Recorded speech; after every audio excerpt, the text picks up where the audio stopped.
Network. Yes, it is, Andrew. This is the Midnight Ocean, a radio show and a podcast. And yes, I am your host.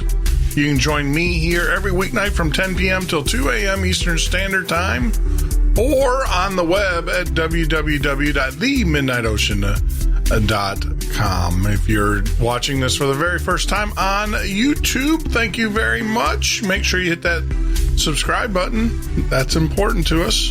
And of course, you can follow us on social media at the MN Ocean. That's the @ the MN Ocean for Twitter. And of course, on Facebook, you can just type in the Midnight Ocean there, and that will take you to our page. Yes, it is true. We have suspended the Facebook live broadcasting. We just found that it just wasn't worth the aggravation. Yep, I know. For the one or two Facebookers out there who watched us, it just wasn't worth all of the aggravation and turmoil to do the live show on Facebook. We're staying with YouTube. And that's about it. I mean, we find that YouTube and Spreaker are good enough for us. So we'll just stay with those two. And, forget Zuckerberg. Why bring entertainment? Why bring value to Facebook? What value do they bring to us? So yep, that is it. Well, tonight is open line night. Feel free to give us a call. Any topic, anything you want to talk about, it is open lines, 352-388-3900. That's 352-388-3900. It is, like I said, open lines, any topic, anything that you want to talk about. We will not censor it. We will not get the Nazis out. The censorship Nazis. So feel free to give us a call. Any topic. Wow. I'm still kids. And I got to say kids here. Children. Just because actually, I'm not even going to say can. All right. I'm not even going to say that. Just because you don't get your way,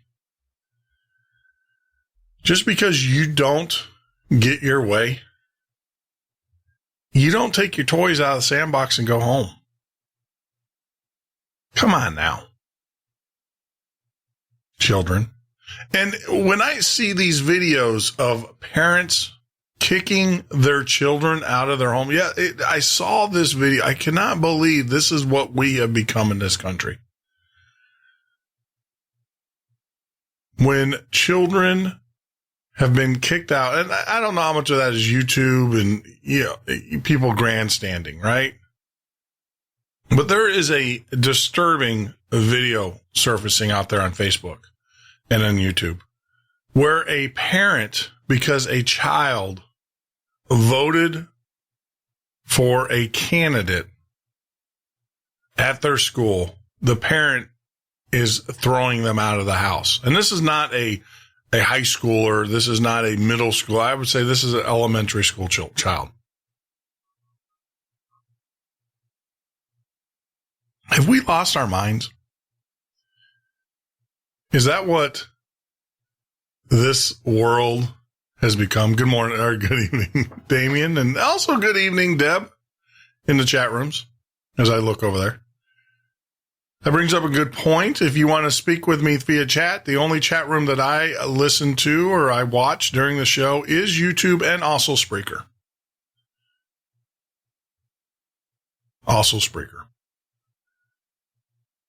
But have we just completely lost our minds? Really? Is that what we have become? Such a society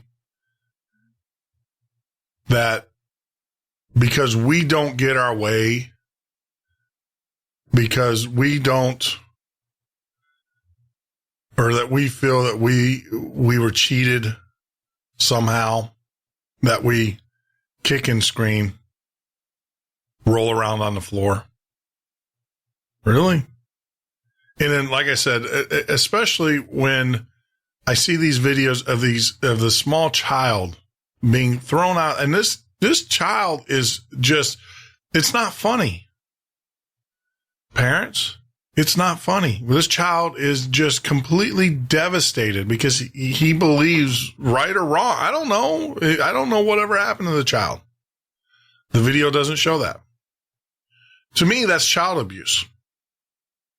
When you put a child on TV or you put them on YouTube and you tell them a lie and invoke that type of emotion in which that is disturbing emotion. It disturbs me just to watch it. I can't imagine what the child's going through. But you have to ask yourself, is this the world in which we want to live in? The other thing that was really disturbing about this whole cycle, I'll tell you, it's, how do I say this? And sometimes we got to ask ourselves who our real friends are, right? I've seen friends, longtime friends, attack friends. Longtime friends attack friends over this stuff. Oh, you'll learn. You'll see. Laugh now.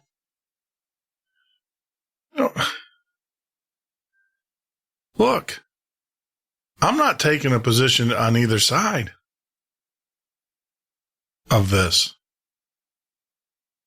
fight, even though it does affect me. But it really doesn't affect me because we come from a higher order, right?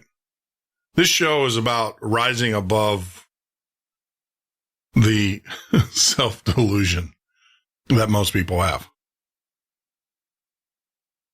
This show is all about giving you the tools to rise above that, to be a sage in this world of uncertainty. And we must rise above it. You know, it's kind of like, and I hate to say this, but I watch the bees. Watch bees building their hive, working their hive.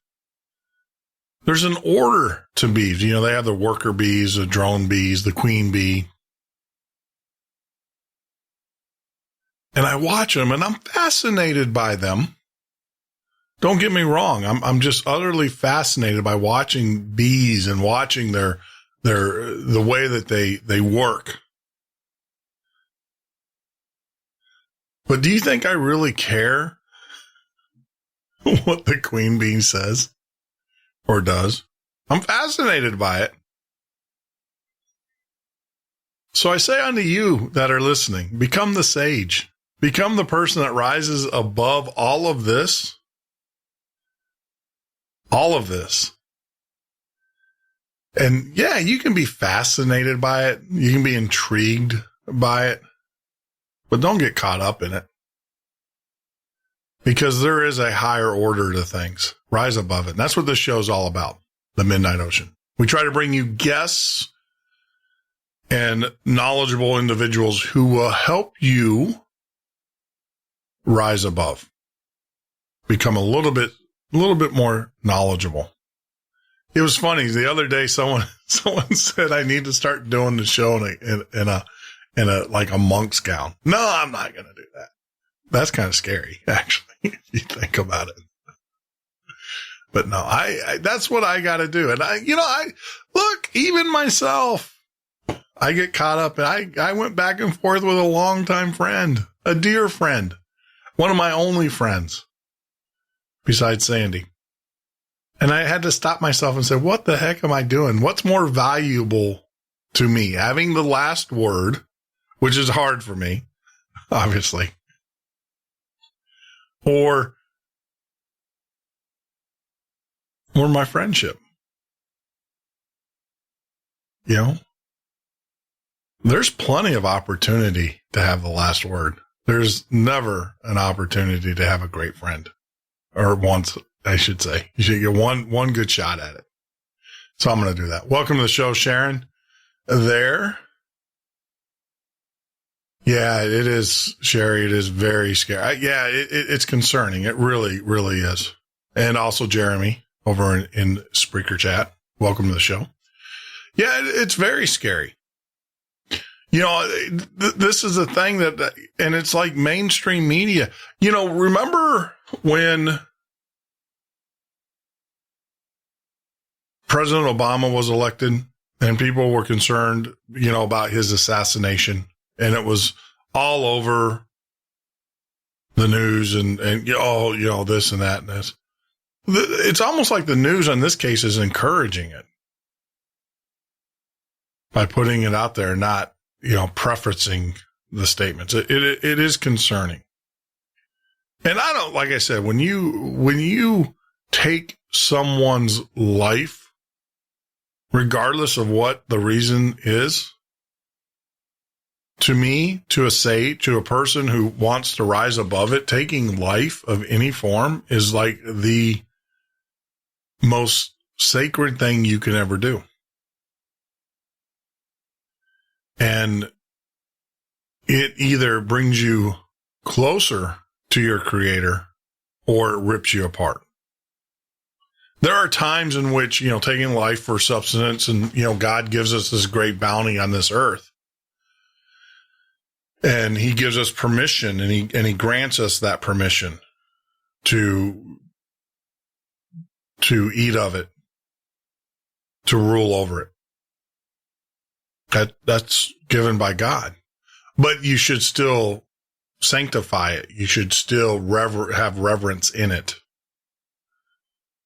And so by doing that and understanding that, that's what I mean. It brings you closer to God because you're grateful. And I think there's a point in which I'm getting to this point, guys, where I'm not going to participate in the industrialization of our food supply. In other words, I've seen troubling videos coming out of these slaughterhouses with these animals, and there's just nothing good of that.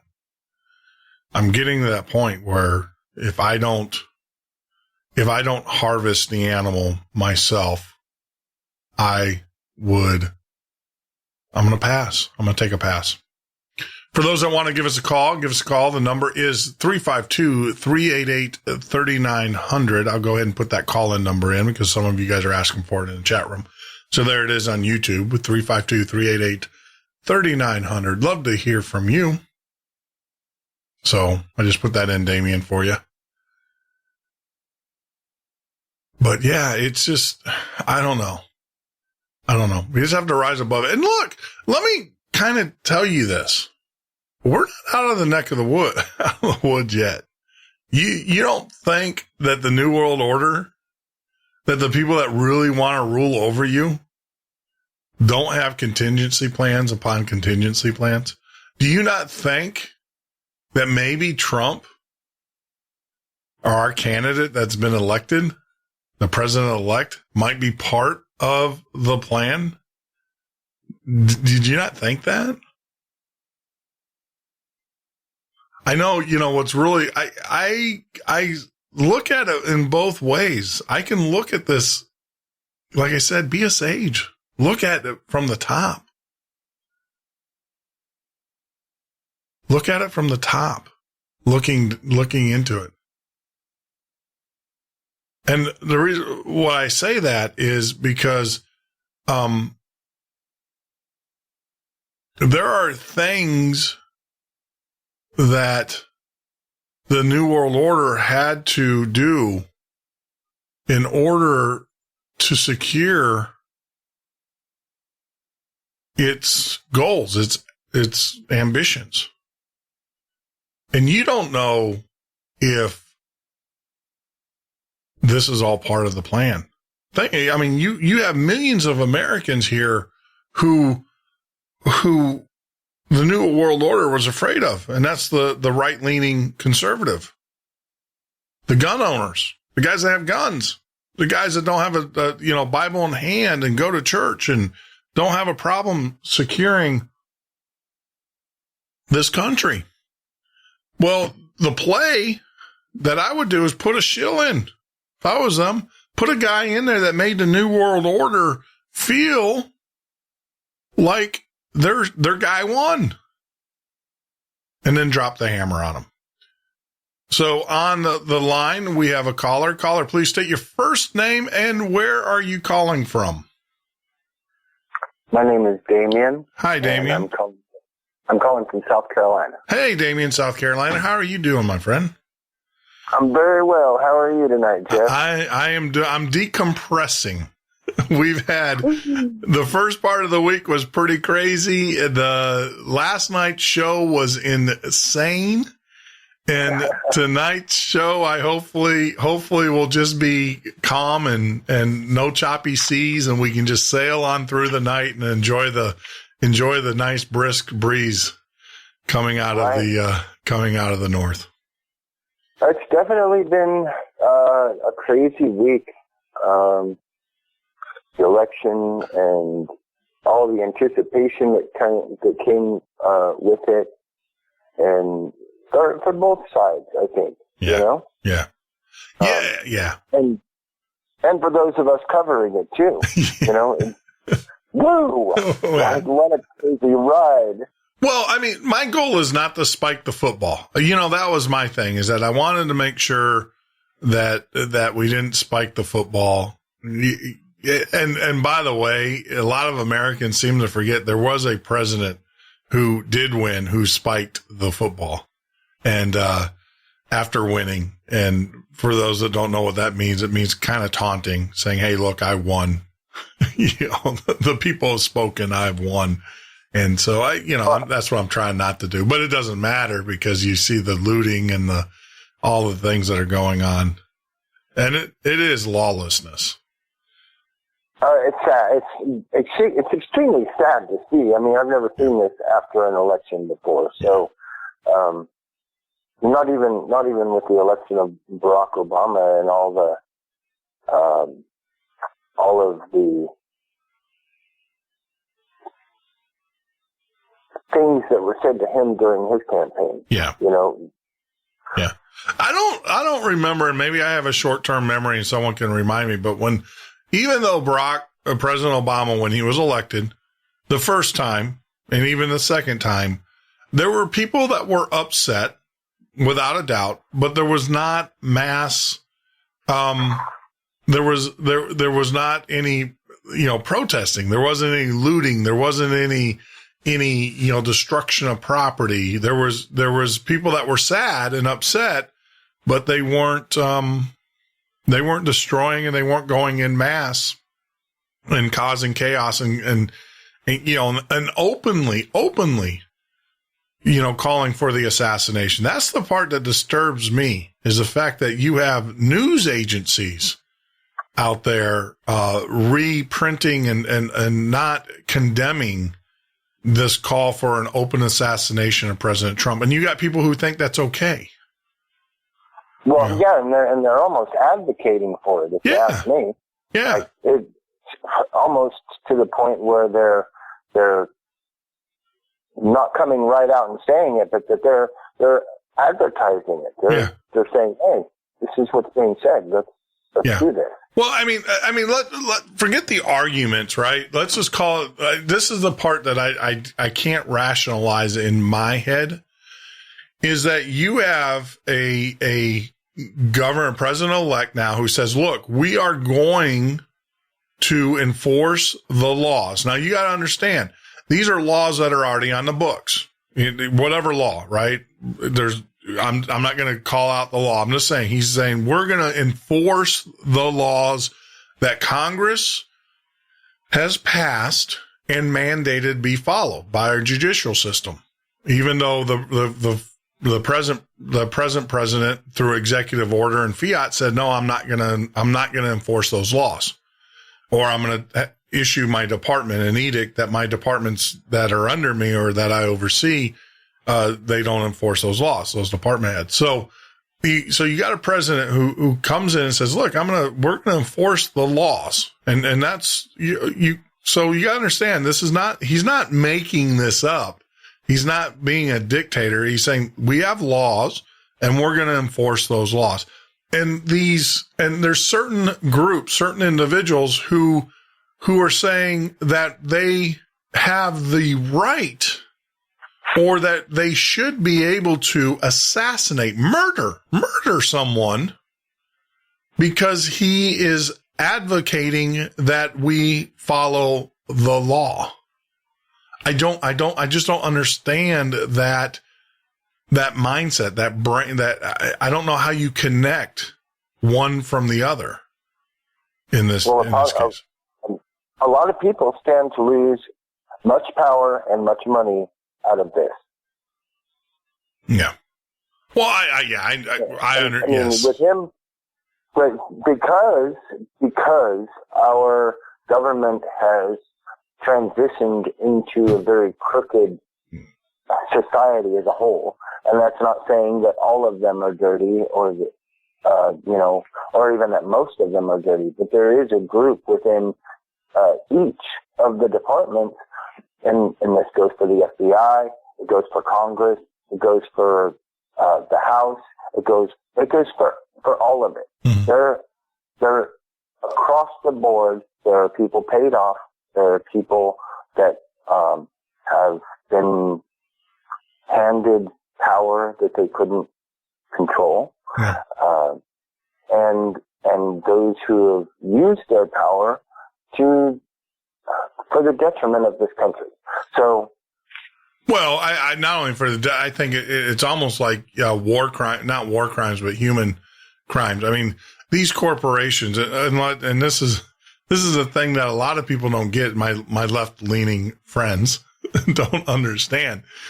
Their right-leaning friend, their conservative friend here, is the first one that stands up and says corporations have taken over this world, this government, and they are thumbing their noses at the citizenry, and they are plundering this planet, and they will not stop until someone stops me, or until someone stops them. Now, see, I'm reserving my opinion of the president-elect until I see him do things.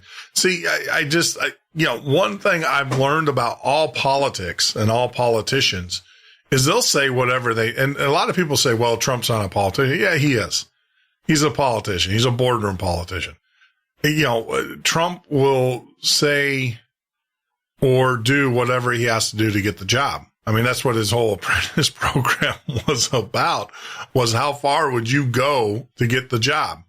And so I'm holding my opinion of him until I see what he does. And, I've seen some good things already. I've seen some bad things already, and we'll see. And, the good things is, I don't know if you heard this, but apparently Chris Christie, he asked him to resign or take away his position because of the corruption probe that was going on. And it did come out that Chris Christie of New Jersey did know about the bridge scandal, even though he didn't directly know about it or coordinate it. But in the court testimony, it came out that he did know. And so Trump was like, hey, Chris, I love you, man, like a brother, but I can't have you on my transition team. So that was, that's a positive, right? It definitely shows a lot of integrity. Yeah. That's a positive. Definitely. Who knows? I mean, like I said, look, who knows? Go ahead. No, I have to say this about Donald Trump, and it told me because, and I'm looking at things I'm not from a conservative side, I'm not a liberal side. Sure. I'm where you are. I look at people for what I see in them and what they show as they go along. And it does. Hey, Damien, we're coming up on a break. I want to stop you right there because I don't want you to get in your thought. Hold on through the break, my friend. It's 4 minutes long. If you can, just hold on, and then we'll come back, get yourself some cup of coffee, hopefully some Tim Hortons. If you don't have some, you can get it on Amazon. So, we'll take a quick break. We'll come back, and we'll talk. It is open line night tonight here at the Midnight Ocean. Feel free to give us a call at 352-388-3900. Now, the way this is going to work is that we only have one line up and running. So as a caller gets off, you can call in and we'll see how that works for us. Now, I will tell you, we got some good news. Things are starting to turn up here. Looking up, when I say turn up, looking here at the Norton household. So we might be replacing a board sooner than later.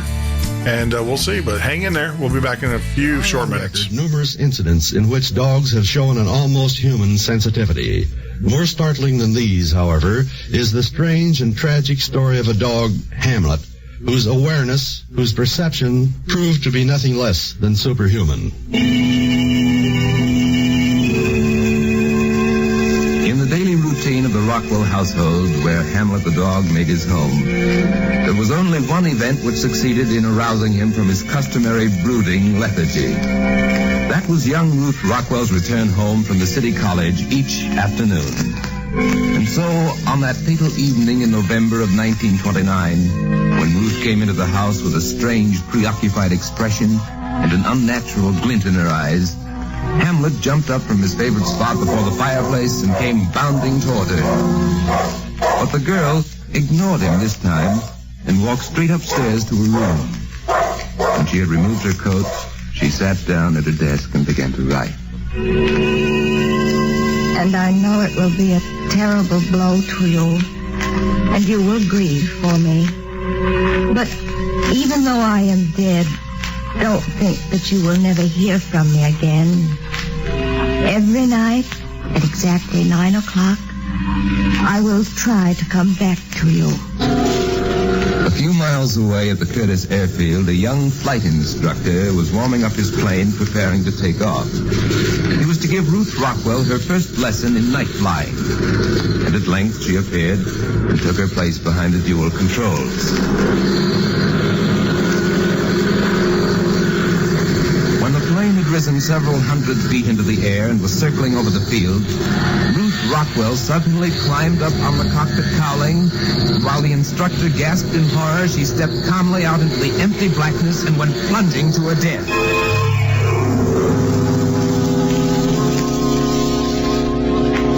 It was early the following morning when her grief-stricken father found the note lying on the pillow. With tears streaming down his cheeks, he read it aloud to her mother, and then he folded it and put it away.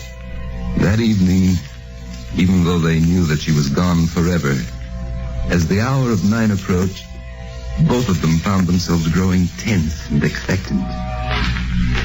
Mr. Rockwell and his wife would have spoken if they could, but that was impossible. For both knew that now they were awaiting something. As the clock began to strike, they leaned intently forward, their every sense alert.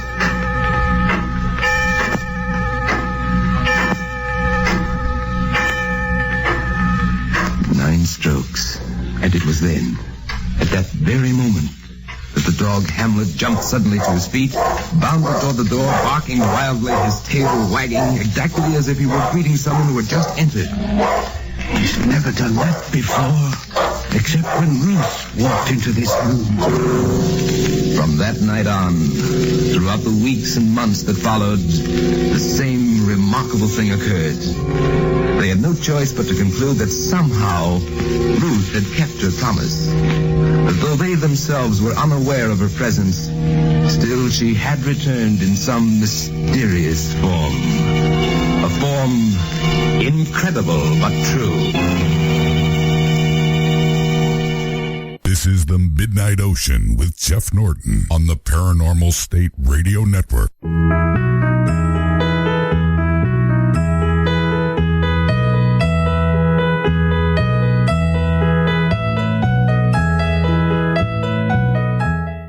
This is the Midnight Ocean with Jeff Norton on the Paranormal State Radio Network.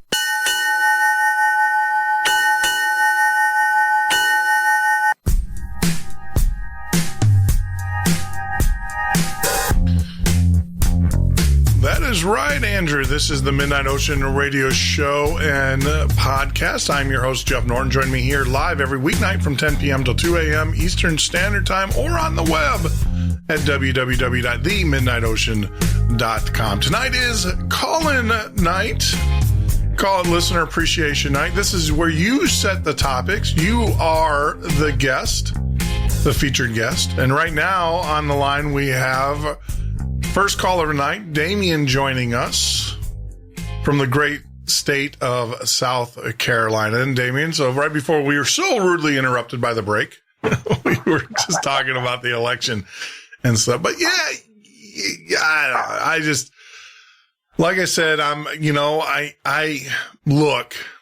I wish this president, the president-elect, I should say, does everything right.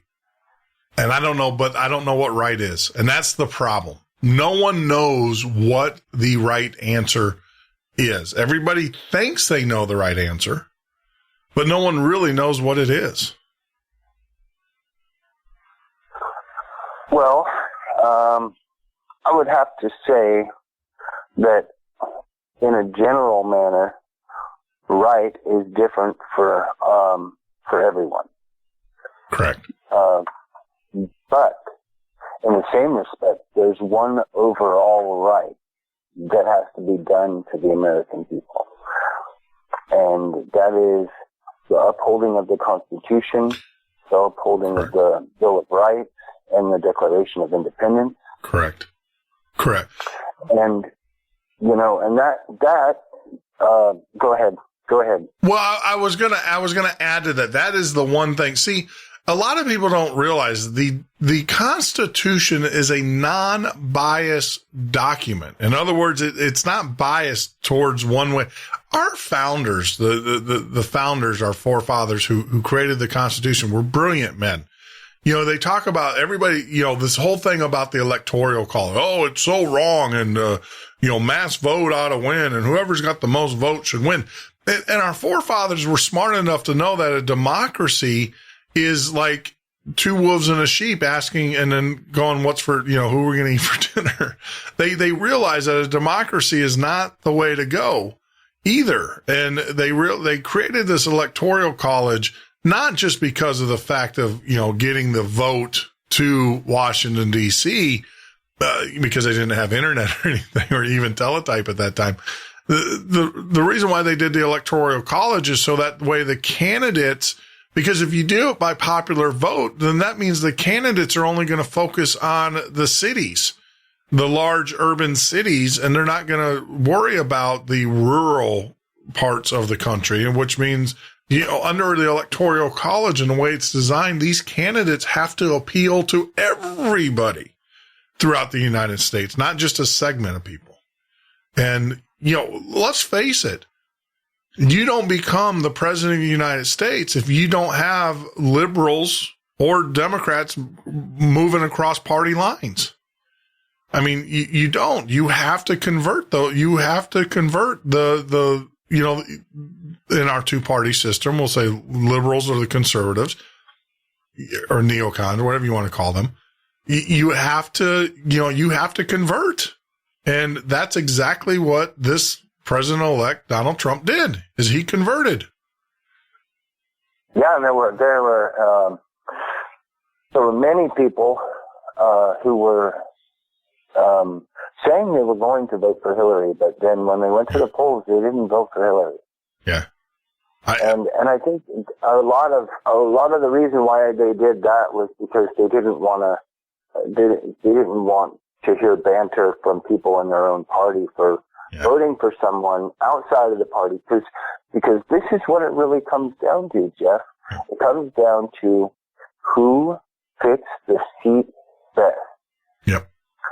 Well, out of the candidates that are running, I want to add something to that. At the time, I actually think that Hillary in a different world, in a different time, would have made a good president. I honestly believe that. I believe everyone could. Everybody has value. I'm a firm believer in that.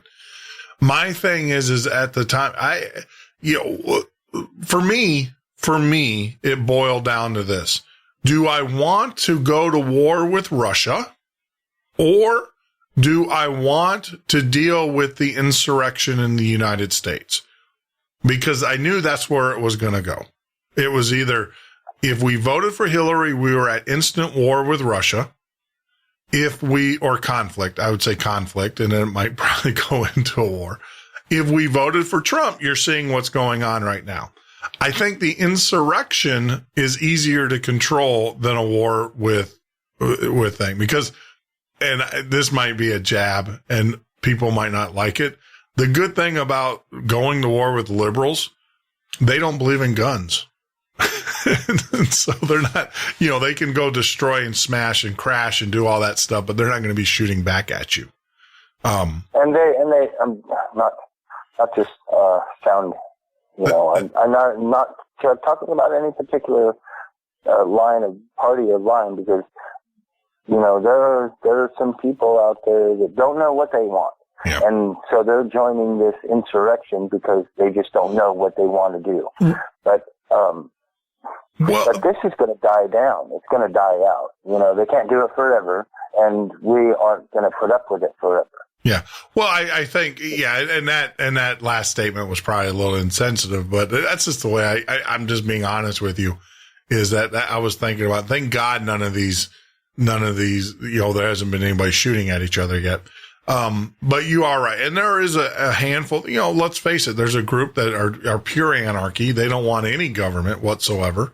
There's a group there that, there's a group there who are opportunists, who are going to take any situation and use it to vent their frustrations or their angers or whatever. But I agree with you. It will die down, because I think what's going to happen is, and you saw it, actually, we saw it in Seattle already.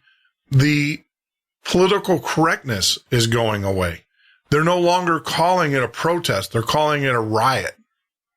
That's what it is. Yeah, they're starting to, that's it's sad, but it's refresh, because the political correctness, I don't know if you guys knew this, but they never, under the current administration, under the current government, Ferguson, all of those things, they never call them riots. They call them protests.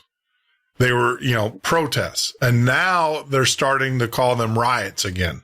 And that's exactly what it is. So when you use the word riot, that instantly changes the context of how we deal with it. Most Americans are like, why are we allowing this to happen? Yeah. Well, and I can give you a perfect example of a protest. And we have the DAPL thing going on right now in North Dakota. And that is a protest. These people are peaceful. They're singing. They meet with the officers. They talk to them. They share ideas and thoughts and things with them. And they, they're very peaceful people. Yep. And that's a protest. Yes. You don't march down the street breaking, store windows and cars and burning stuff. That is a complete opposite of a protest. Yes. No, that's a riot. And I agree. And I'll tell you, a lot of listeners don't know this about what's going on, is that out west with the pipeline protest that's going on, there has been a reach out by militia groups to those organizations, and they have said, no, we don't want you here. We do not, this is peaceful. We do not want you here. Send your support, send whatever you can, but do not, hats off to them, because they have been, contacted by various militia groups. And it's my understanding that they're denying, they're saying, no, that's not, we're going to win this through peaceful means. And did you hear about talking about that? Did you hear about the 4 or 5 guys that actually climbed into the pipeline? Oh, no, I have not heard that yet. So apparently that happened. Pretty good on that. That happened last night. So it's awesome. So apparently they broke into the construction site and they physically climbed up the pipeline. They're in the pipe. And so you can't weld that while you got people in there, because the fumes and stuff, it's toxic. So they're not building. They're like, you're going to have to drag us out. Well, and they're supposed to quit. They're supposed to quit anyway, and then the court is going to put an injunction on them for 30 days, and then they have another 30 days after that to wait. And I don't see why they just don't go through all of it and find out that they are on private land and that they're not allowed. Well, they're not only on private land, they're going through burial grounds. They're going to run they're running across the Mississippi, which is going to affect 17 million, or the Missouri, which is going to affect 17 million people. I love how this company is sitting there going, oh, but we're not going to pollute the water. But as their same pipeline in Alabama just exploded and spewing all this gas and stuff into the, it's just crazy. So before I forget, and so I want to welcome Tim to the show and also Sharon to the show in the chat room. Welcome, guys. And, getting back to, and actually Sentinel, I can't forget my good friend Sentinel, to his point in the chat room, Soros has an active arrest warrant for him, an Interpol arrest warrant with Russia for currency manipulation. I would like to see Trump take Soros, put him on a plane and extradite him. And that would eliminate a lot of this, because I saw on Craigslist, I saw it with my own eyes. I didn't believe it. But Craigslist, had a listing in Seattle where they're paying people $15 to $17 an hour to go protest. And same in Arizona or Chicago. I think it was Chicago, maybe. $15 to $18 an hour. Yeah, $18 an hour to go protest, and so that's George Soros money. Because I don't know anybody. That's going to pay some beatnik to go out and protest. That's pretty good money. Where do I sign up? Not only that, but they're busing people in, and they're brand new, beautiful white buses. They're all lush plush and everything. Yeah, maybe we ought to sign up for that, man. Let's infiltrate the infiltrated. I actually thought about that. I really did. Let's all of us go, and then let's all of us be like the Danes, That's the perfect Trojan horse. We go in, we infiltrate, and we make all these people peaceful and come to our side, and then we're forced to be reckoned with. That's right. That there you go. I mean, let's go infiltrate them. I can see that. Be walking. If I was in Chicago, I'd be there. Absolutely, I'd be there. Absolutely, I'd be there. And because see, this is the thing is that, and this is, how do I say this without being completely disrespectful? I'm not trying to be disrespectful, but the reason why they're getting away with this smashing and looting and doing all this is because they're getting away with it. The first, I know Chicago cops. Those guys got to be just fit to be tied, because the Chicago police they have a history of, I remember. Not messing around? Yeah. They have a history. I remember when I first moved to Chicago in 97, of course, the Bulls were going, I don't know, it was win number 4 or whatever championship. And Mayor Daley got on the radio and he said, look, he goes, if we win and you guys riot, anybody fighting in the streets, anybody arguing, so much as arguing in the streets, you're going to jail. He said, we're not putting it up with it like we did before. They'd have these victory riots, right? And Daley said, we're not doing it anymore. We're not putting up with it anymore. And the whole time that I was in Chicago, we never had under the Daley administration, we never had a New World Order, mayhem or anything like that. But since they, Rahm Emanuel's gotten there, they do it all the time now. Daley would never put up with it. And Daley was a, left-leaning, card-carrying liberal.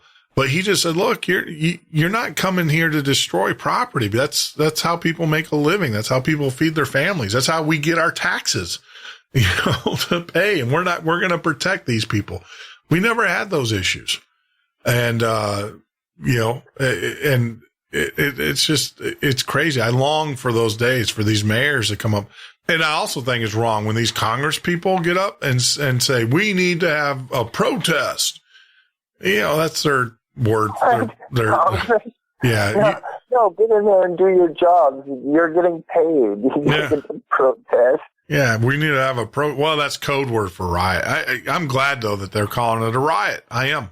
I am so happy that the news media, or actually the police and the news media are reporting on it. The police are actually in Seattle now calling it a riot. That's good. They're calling it what it is. What it is. And they need to do something about it. So, I don't know. And maybe it's because it's getting towards the end of Obama's term. We have a new president-elect who's staunch on the law. I think that has a lot to do with it, Well, and this is, I don't understand that these presidents, they can always take the high road.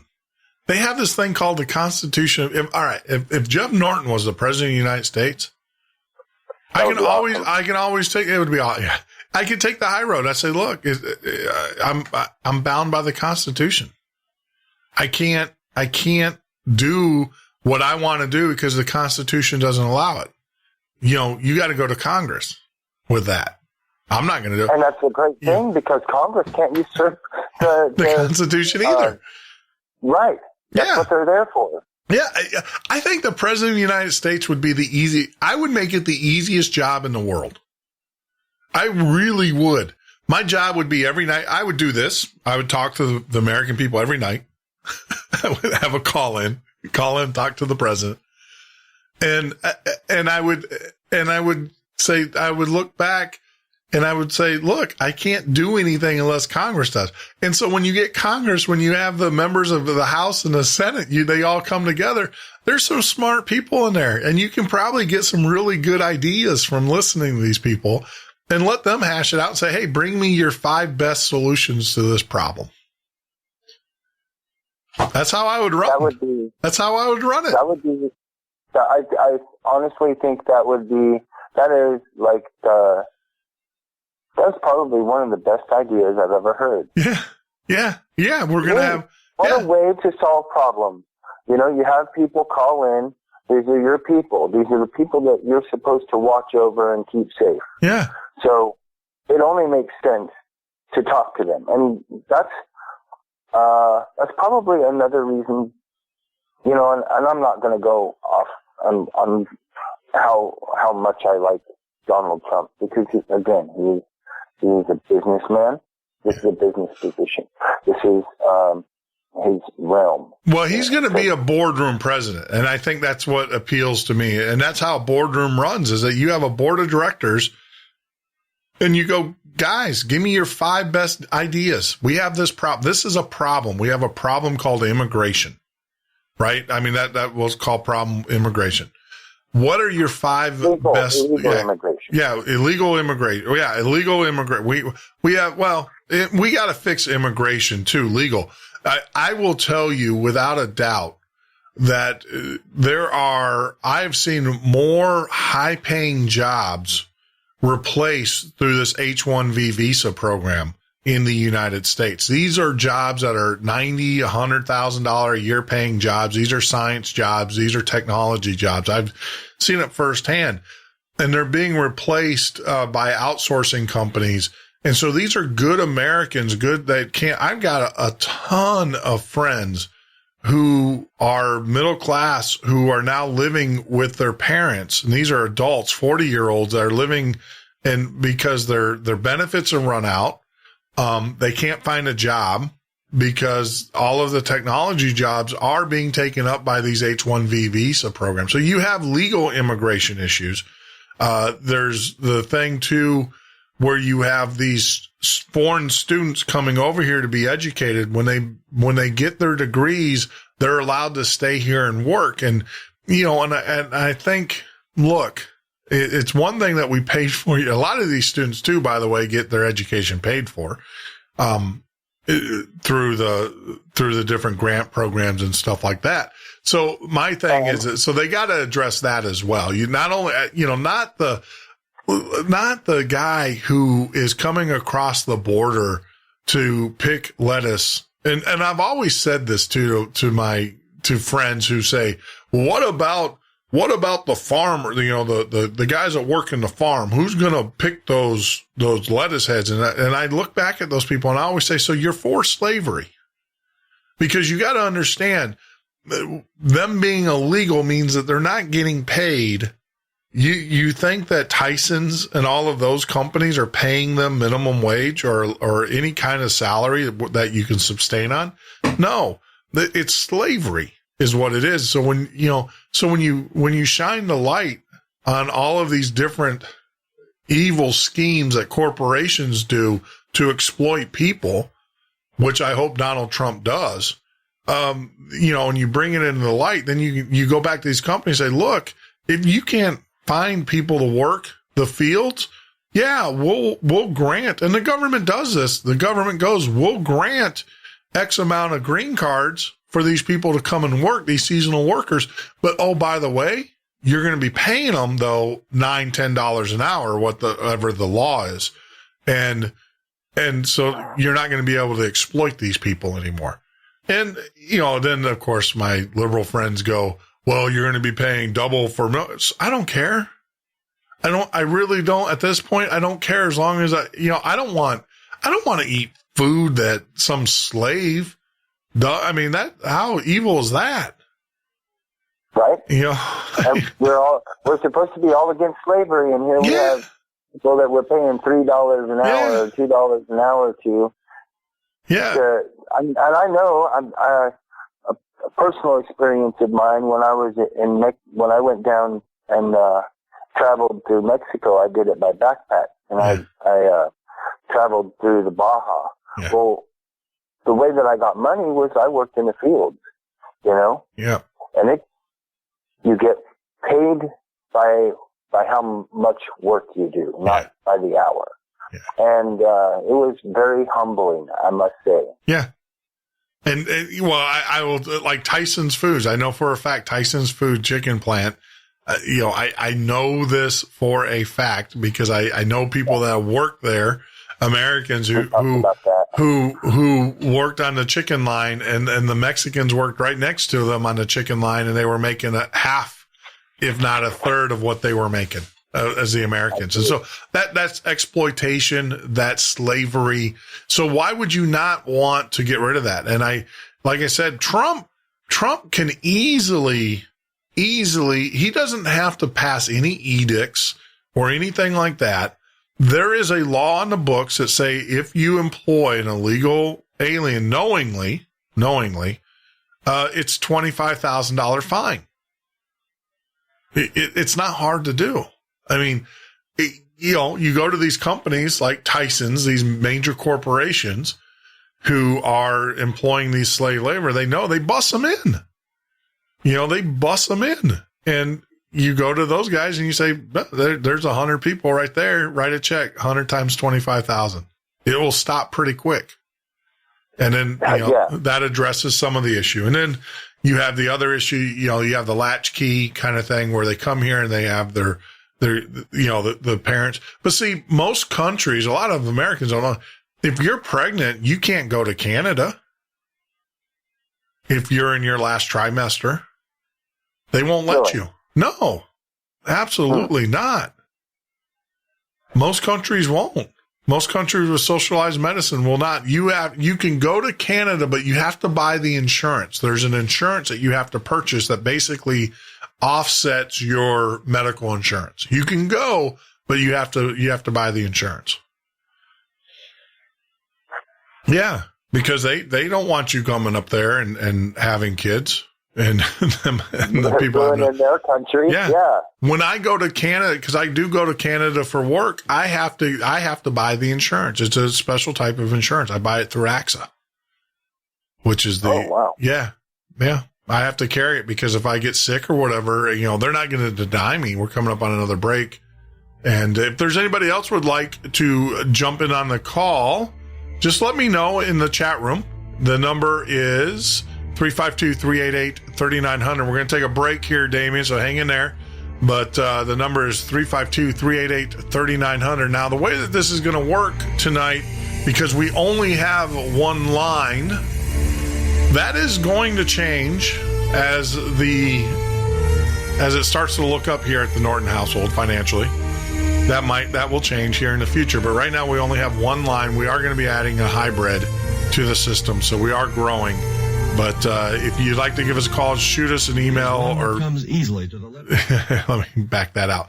So shoot me an email or in the chat room, say that you want to call in, and then we'll clear the line. I'm sure Damien will be glad to share the line with you. So that's how that's going to work. But we're going to take a quick break. When we get back, we're going to continue our conversation. William Duncan's family. It's open line night here at the Midnight Ocean. Saturday afternoon was a busy time in the office of Dr. Martin Brady of Newton, Massachusetts. And ordinarily, the doctor would never have dreamed of leaving his office to pay a visit to a patient's home. But there was nothing ordinary about the telephone call he received on the Saturday afternoon in question, the afternoon of May 21st, 1928. Yes, Dr. Brady speaking. Doctor, you've got to come over. Come over? Where? Who is this? William Duncan, Chestnut Street. My father, mother, brother, and come quick, Doctor.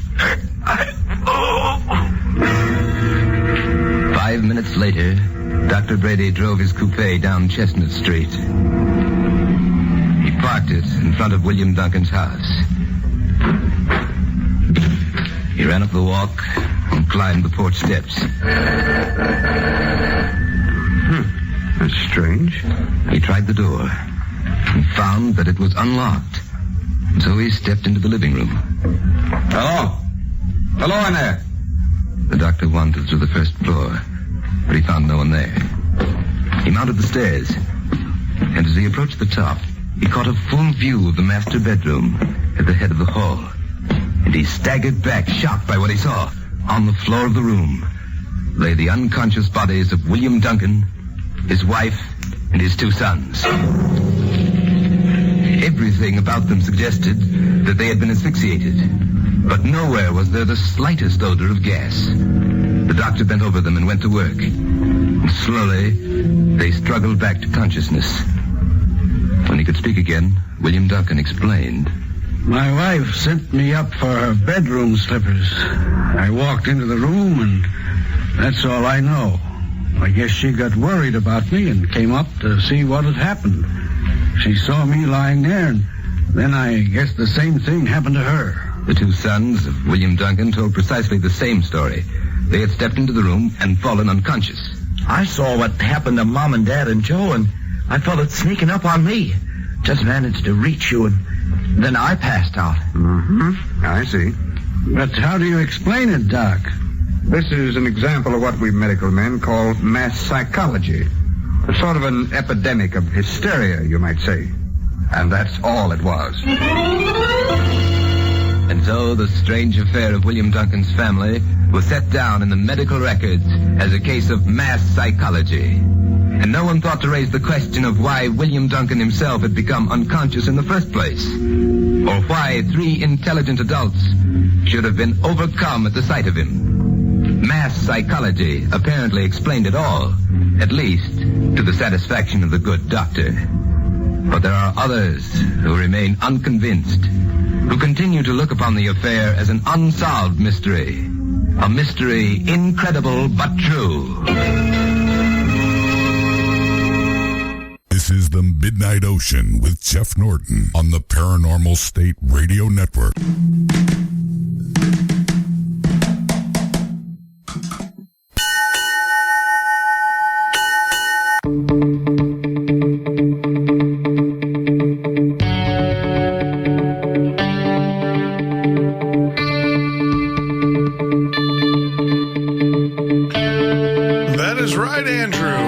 Midnight Ocean Radio Show and podcast. Hang in there, man. The chat room is going nuts. I love it. I love these Friday nights, open line nights, where we get to talk to you because you are what is important to this show. The show that you're listening to is the Midnight Ocean radio show and podcast. Join me here every weeknight from 10 p.m. till 2 a.m.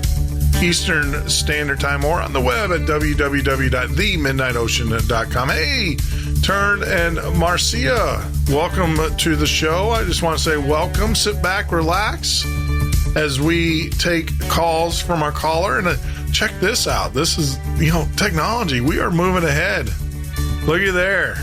We can shoot the chat room right up on the screen as we talk and take calls from our listening audience tonight. It is one of those nights, who knows how it's going to go, how it's going to turn out. But right now, I'm enjoying the conversation with my good friend Damien, who is called in from the great state of South Carolina. So, wow. Welcome back, Damien. That's your cue. Thank you very much. How are you? I'm fine.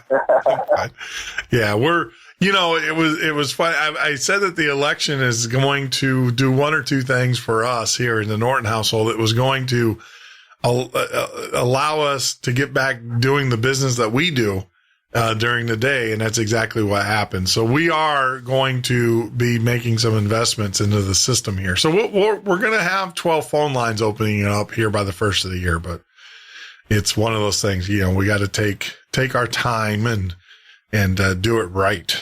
Do it right. So it's, that's one thing I'm happy about the election, that it's over with, that now we can get on with the matter at hand, which is paying bills and making money and stuff. So, right. Well, all the important stuff. The important stuff. Well, you'll be surprised how much business has been lacking because people are, businesses especially, are not making business or financial decisions, or they weren't making those types of decisions until after the election. But I literally, the next day, I had like 4 phone calls from a lot of my customers saying, all right, that contract that we were holding on to are ready to go now. Now the problem is they all want them done before the first of the year. But we'll get it. Feast or famine, my friend. Feast or famine. That's right. That's right. So some of these shows you'll probably be hearing in the next couple of weeks, I'll be doing from a hotel room in an undisclosed location and stuff. So, hey, Marcia, is anyone, have you ever seen the Jersey Devil or Chupacabra? What UFO stuff is going down there? Man, Marcia, you should have listened to last night's show. If you want to stay up, I'm going to warn you. We had the director of MUFON for Pittsburgh on the show last night, Marcia, and it went from UFOs to demonology. It was pretty scary. Damien, did you listen to the show last night? I did not get to listen last night. I'm going to go back to listen. I will have to warn you. It was scary at the end. It got really scary. And basically the premise, and I kind of agree with our guest, John, last night, because he was saying that, and they had a round table kind of, they had Stanton Friedman, they had Kathleen Mardine, they had, of course, him. So they, these are like the who in UFO and ufology and they're all connected. I know that because I've talked to all of them as guests, and they all refer to each other all the time. Even when I talk to them off the air, they're like, yeah, you got to call John, or you got to call Kathleen on this one, or, so, but they were talking about in the last 3 years, a lot of the like abduction stories have gone away. They haven't heard any good abduction stories or any, real abduction stories. And they were saying there's something going on because people are being visited still by these so-called aliens. And John, he has a theory, and he went back to Alison Crowley and the satanic rituals and the King Solomon and the Keys of Solomon and the lesser demons and stuff. And he went into that and saying, look, a lot of these visitations that people are experiencing are not aliens. Because they don't follow the path, or they don't have the same types of there's certain things that happen, right? If it's an alien. And he's like, they're not following that. They're following what they're following is they're following demonic possessions. And it was just crazy.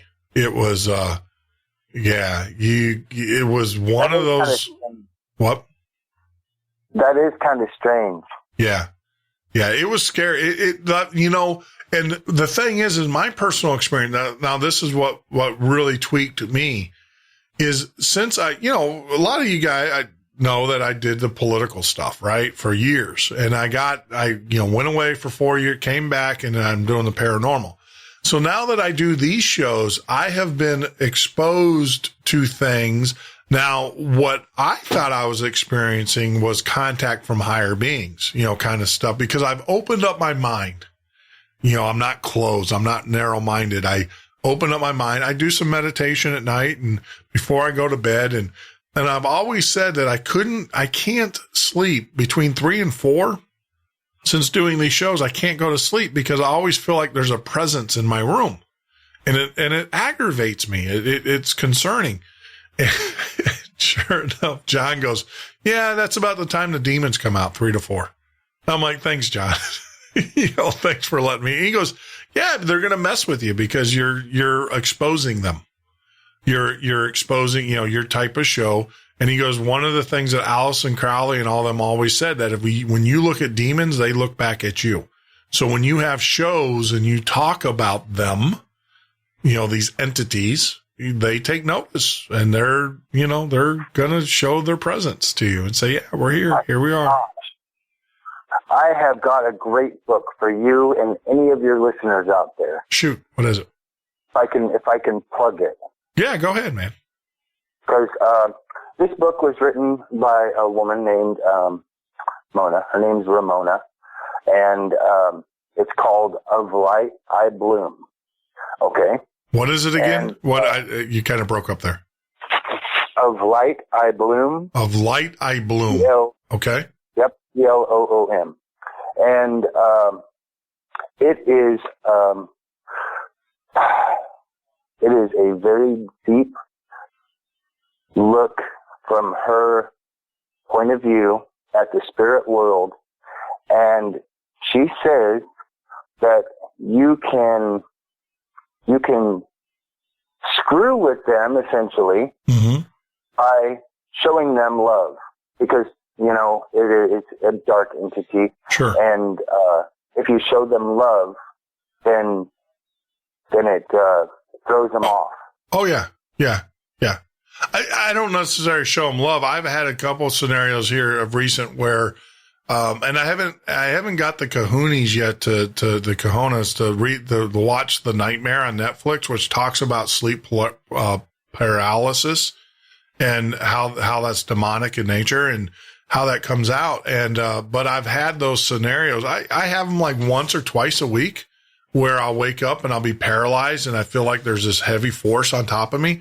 But, what's really funny about that is since I did these shows and I've talked to knowledgeable people, I just invoke the name of Jesus Christ and I tell them to go F themselves. I do. I vocally, I just say, when I can get it out, that's the hard part though, is getting it out. But I'll invoke, Jesus as my savior and I'll tell them to go. And I do verbally, I use those words, the Chicago style, and it just, boom, it goes away. And, it's crazy, the things that we've seen. And, what's even more disturbing is that, is Tim or John Venture last night was sitting there and he was talking about the Allison Crowley. And so I started to do some Googling, and this goes back to one of the comments that were made in the chat room that that internet is a portal. I was shocked at the rituals, the Allison Crowley, Key and Solomon rituals that were out there. And they show people how to invoke these demons and how to control them. And I was just, that's right there on the internet. I came across it. And the other thing that really freaked me out was the fact that apparently a relative of mine, I got to go back and look at the research, Lord Norton in England, was one of the participants in a lot of these Aleister Crowley and this witchcraft and this and the demonology stuff. That's what freaked me out, is the fact that I have a relative from England who, they're a distant relative, and my family tree is kind of weird. I'm actually a McManical is my real last name, but I was raised by my aunt, or my grandfather was raised by his aunt and Uncle Norton, which they came over here as Quakers, as Presbyterians. They were very well-known Presbyterian preacher or, minister. But they were related to Lord Norton, who was a big Aleister Crowley follower and into the occult, which kind of freaks me out, thinking that I have that bloodline in me. But, yeah. But then, of course, last night it really rocked me when I started doing the research and the what they call the devil's music and the devil's, and I didn't know this. And he talks about, you gotta listen to the show, but he talks about in Rosslyn Chapel that they're in Rosslyn Chapel, and it's not, you have to go there to see it. But the Catholic Church actually removed 2 of the panels, so you don't know the song, but there's apparently the music, the devil's music, and the music is on the Rosslyn Chapel inside. And if you play that music, it supposedly invokes demons and gives you control over them. Wow. Yeah. But in the Catholic Church, it's there in Roslyn's Chapel. And I've got a buddy that's over there right now, and I'm going to see if he can swing by and take some pictures for me and everything. But the Catholic Church removed 2 of the panels. So it's like uncompleted. But you can't tell me these musicians. And, I've heard of these stories of these musicians who have, given their souls to the devil. And so I'm wondering if these musicians, it's not hard to do you can take synthesizer, take the first 5 or 6 bars of the music and then fill in the rest of it, through computer and see if it invokes a demon. So I don't know. It's crazy. It's crazy stuff. But yeah, you have to listen to the show last night. It was interesting. Definitely. I think I started to listen to it, and then I had to help a friend of mine. So yeah. That's fine. Yeah, Marcia, that's the whole thing. You got to read this. It's the Aleister Crowley. Yeah, Marcia's like, well, you can't control demons and stuff. Apparently through this, and this is like Egyptian. This goes all the way back to Egyptian time. That. Well, in the end, the Egyptian Book of the Dead was supposed to invoke ancient spirits and demons from the underworld to help Anubis's army, correct? Yeah. Yeah. Well, that's what they're saying, is that it was the actual demons that built the, listen to the last night's show. It was disturbing, but it was very, very interesting. It was very intriguing. It was one of those shows. I'll tell you, it was one. How do I say this? And I don't want to be grandiose in this, but it was one of these shows that would have made Art Bell proud, because we talked about things that have not been talked about before on the air with John. And John has been on Coast to Coast several times, and he just opened up, and he was here for the full 4 hours. It was amazing. And we went longer. We went longer than 4 hours. We went into overtime. Just like that sounds like right up my alley. Yeah, yeah. So, Marcia, yes, you can get, for those that are out there listening, there's people in the chat room. So for those that are out there listening, there's a couple ways you can go back to the old show. You can link to us through Spreaker. You can look at us on YouTube and just look at, the YouTube and do that. The other way too, to get our shows is if you have a smart device, like a cell phone or anything like that, you can download the iPhone app or the Android app, and it will give you tonight's show in live and also allow you to have access to all of our archived shows as well. So those, yes, you can find them on YouTube, and you can also find them on Spreaker anytime. Yep. So a lot of people are asking and everything. Yeah, we had L.A. Marzulli on the show not too long ago, Marcia. So I'm a YouTuber. All right, cool. Make sure you hit that like button, that subscribe button. That means a lot to us. So, oh Lord, I'm looking forward to the weekend, but I'm not. Did you have a lot of work and you want to relax? Well, we need to we're working on the encryption. That's up and running, the server. For those that don't know, I was on a radio show Monday, Tuesday, and one of the things that we're doing is that we are building, I have several servers.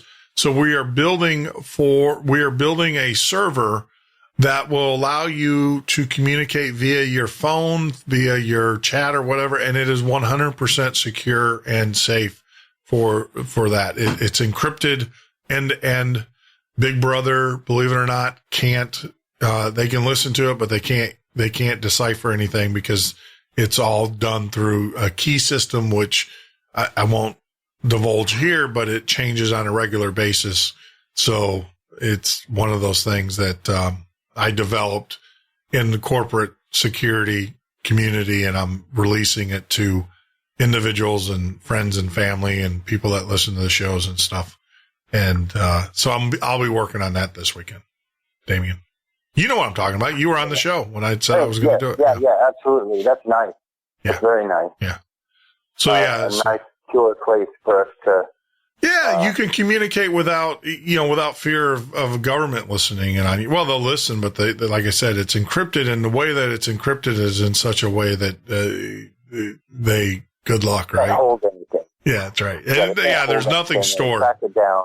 Yeah, we don't store anything, and it's end to end, and it's unique. Each conversation has its own unique encryption key, and so even if they listen to one conversation, it doesn't mean they can listen to the next one. So it's just a way of for average Americans to have privacy once again.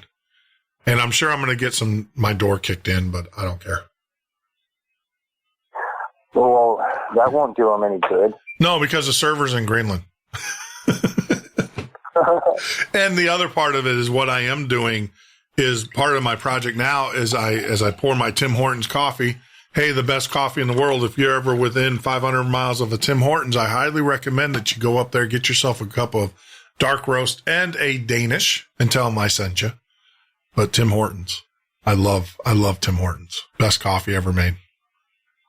And I'm going to Tampa tomorrow, so I'm going to stop by Tim Hortons there in Tampa. Apparently, they have a Tim Hortons in Tampa and one in California. Oh yeah, they have a couple in California, I think. Yeah. So.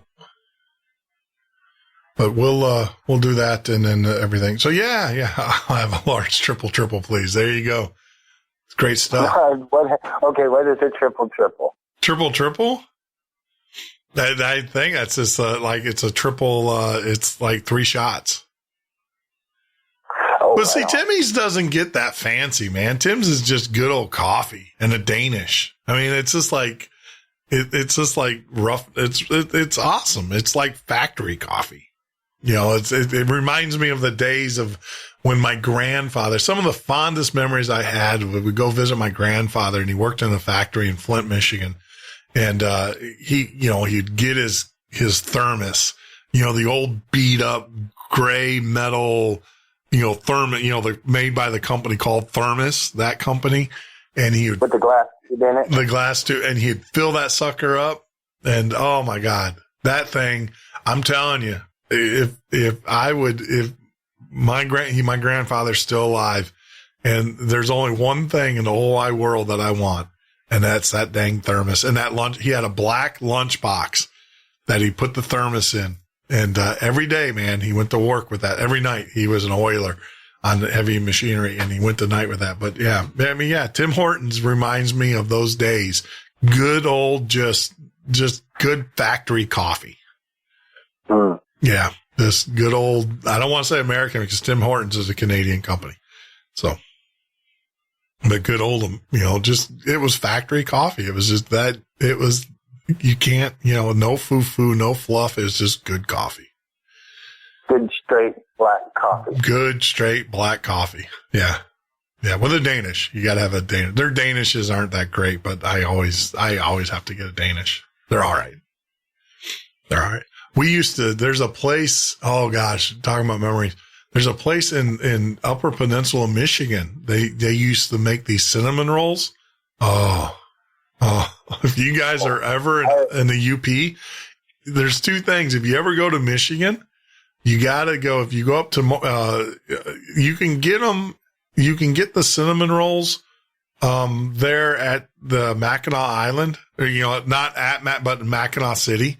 There's these huge cinnamon rolls. These things are like that big around, and my head's big, as I show you on YouTube. These things, they fill up a plate. They were awesome. And then, of course, you got to have a pasty, which is like a potato. It's a pastry, but it's stuffed with meat and potatoes and carrots and stuff like that. But I have to say, I really enjoyed the UP when I was there. Yeah.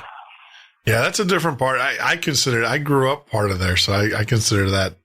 That's my Canadian. I tell people I'm Canadian because I grew up in the UP. Because you're a Youper. I'm a Youper. I ended all my sentences with A. Okay. Played hockey in the winter and stuff. That's why my front teeth here are, because they're not fake, but they got, we used to, we played hockey the way you play hockey. No pads. And, if you weren't bleeding and you didn't have a black eye after playing, you weren't playing hard enough. So.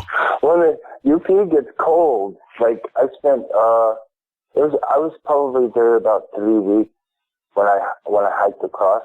Yeah. When I was hiking across the U.S., I went up and went through the UP. Yeah. And, it was in the middle of winter. And the snow was taller than your eyeball. Oh, yeah. Like 6 feet deep. 347 inches of snow every year. Yeah, that was average. Snowfall is 374 inches of snow. So you guys divide that by 12. That was the average snowfall. It was, there was when we lived at the K.I. Sawyer at the Air Force Base there, you had to plug your car in to keep it from freezing, the oil from freezing. And then everybody got around on snowmobiles during the winter. And it would start snowing October, right around Halloween. Right now, it would be snowing. Well, it's snowing right now up there. But yeah, it was, we, good times. As a kid, man, growing up there, I was in junior high. And it was awesome. My Boy Scout leader was a Vietnam vet, but he was actually a POW. He was a pilot, got shot down. And every 2 weeks we would camp. In our Boy Scout troop, every 2 weeks we would go on a camping trip, no matter what the weather was. And we would do polar bear, and where all you were allowed, you weren't allowed a tent. You were given a sleeping bag. And your back, that was it. And you had to build your own ice, shelters and, igloos and everything. But it was awesome, man. I mean, it was a good time as a kid.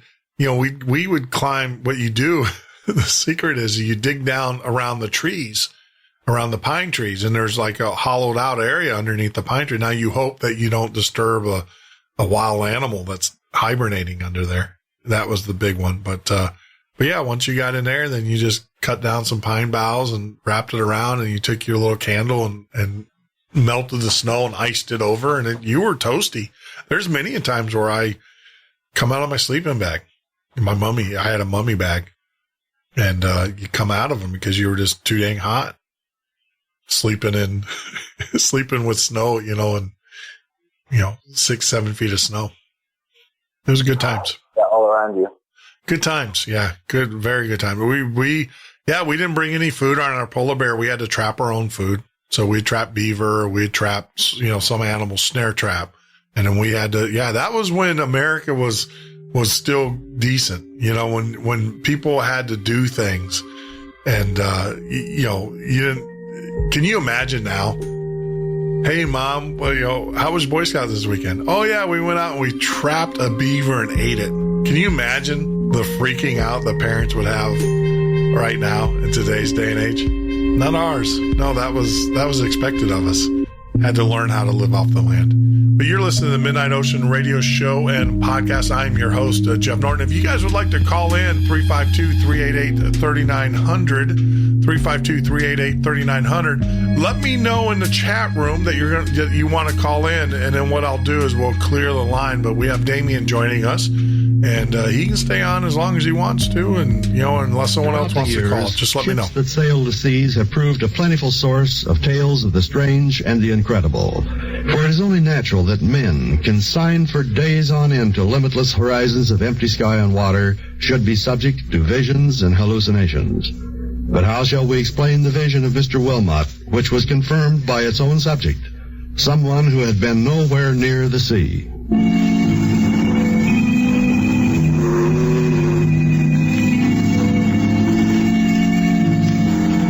The thing happened aboard the steamer City of Limerick on its last night out. For 9 whole days, the vessel had been lashed by furious storms. As the ship lurched and rolled and threatened at each moment to go plunging forever beneath the waves, Mr. S.R. Wilmot thought much of the things he might never see again. His home in Bridgeport, Connecticut, his factory there, his children, and above all, his wife. On the 10th night, the sea at last grew calm, and Mr. Wilmot lay gratefully down on his bunk and prepared to sleep. As he lay there, he listened to the slow, regular, peaceful breathing of William Tate, who shared his cabin with him and slept in the berth overhead. And then he saw her standing in the doorway, a woman who was unmistakably his wife. Margaret, what are you doing here? But she did not answer. She came slowly toward him, and standing by his bed, bent and kissed him. Feeling her lips on his, feeling the touch of her hand on his cheek, he told himself that this was no dream. This was really happening. But then suddenly, she was gone. And there was nothing before him but the empty, moon-drenched cabin. In the morning, when he awoke, Mr. Wilmot knew, of course, that it must have been a dream. He lay for a moment, smiling at his own credulity, when from the berth above a voice inquired, All right, Wilmot. Confess now. Who was she? Who was who? The woman who came tiptoeing into this room and stood by your bed and kissed you. That afternoon, the City of Limerick docked at New York, and Mr. Wilmot took the night train to Bridgeport. He saved the question he had to ask his wife until he and she were alone. But even then he had no opportunity to speak, for it was his wife who inquired, How is it, dear, that you didn't have a private cabin on the return voyage? What makes you think I didn't have one? Why, there was another man with you. He slept in the bunk above yours. But how could you know that? It was last night, dear. I couldn't sleep. We've been reading about the storms on the Atlantic, and I was terribly worried. Oh, I know this sounds absurd, but it's true. I seemed to be crossing the water and coming aboard your ship. I went into your room, and even though that man was there, I bent down and kissed you. Here was an incident in which 3 different individuals participated, and which each independently confirmed. It's an incident incredible but true. This is the Midnight Ocean with Jeff Norton on the Paranormal State Radio Network.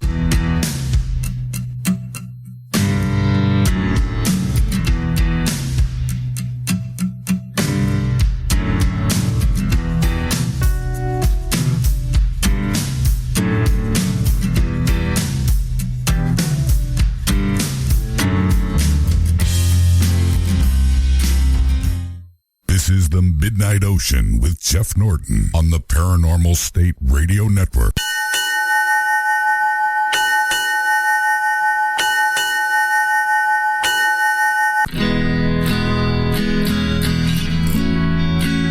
That is right.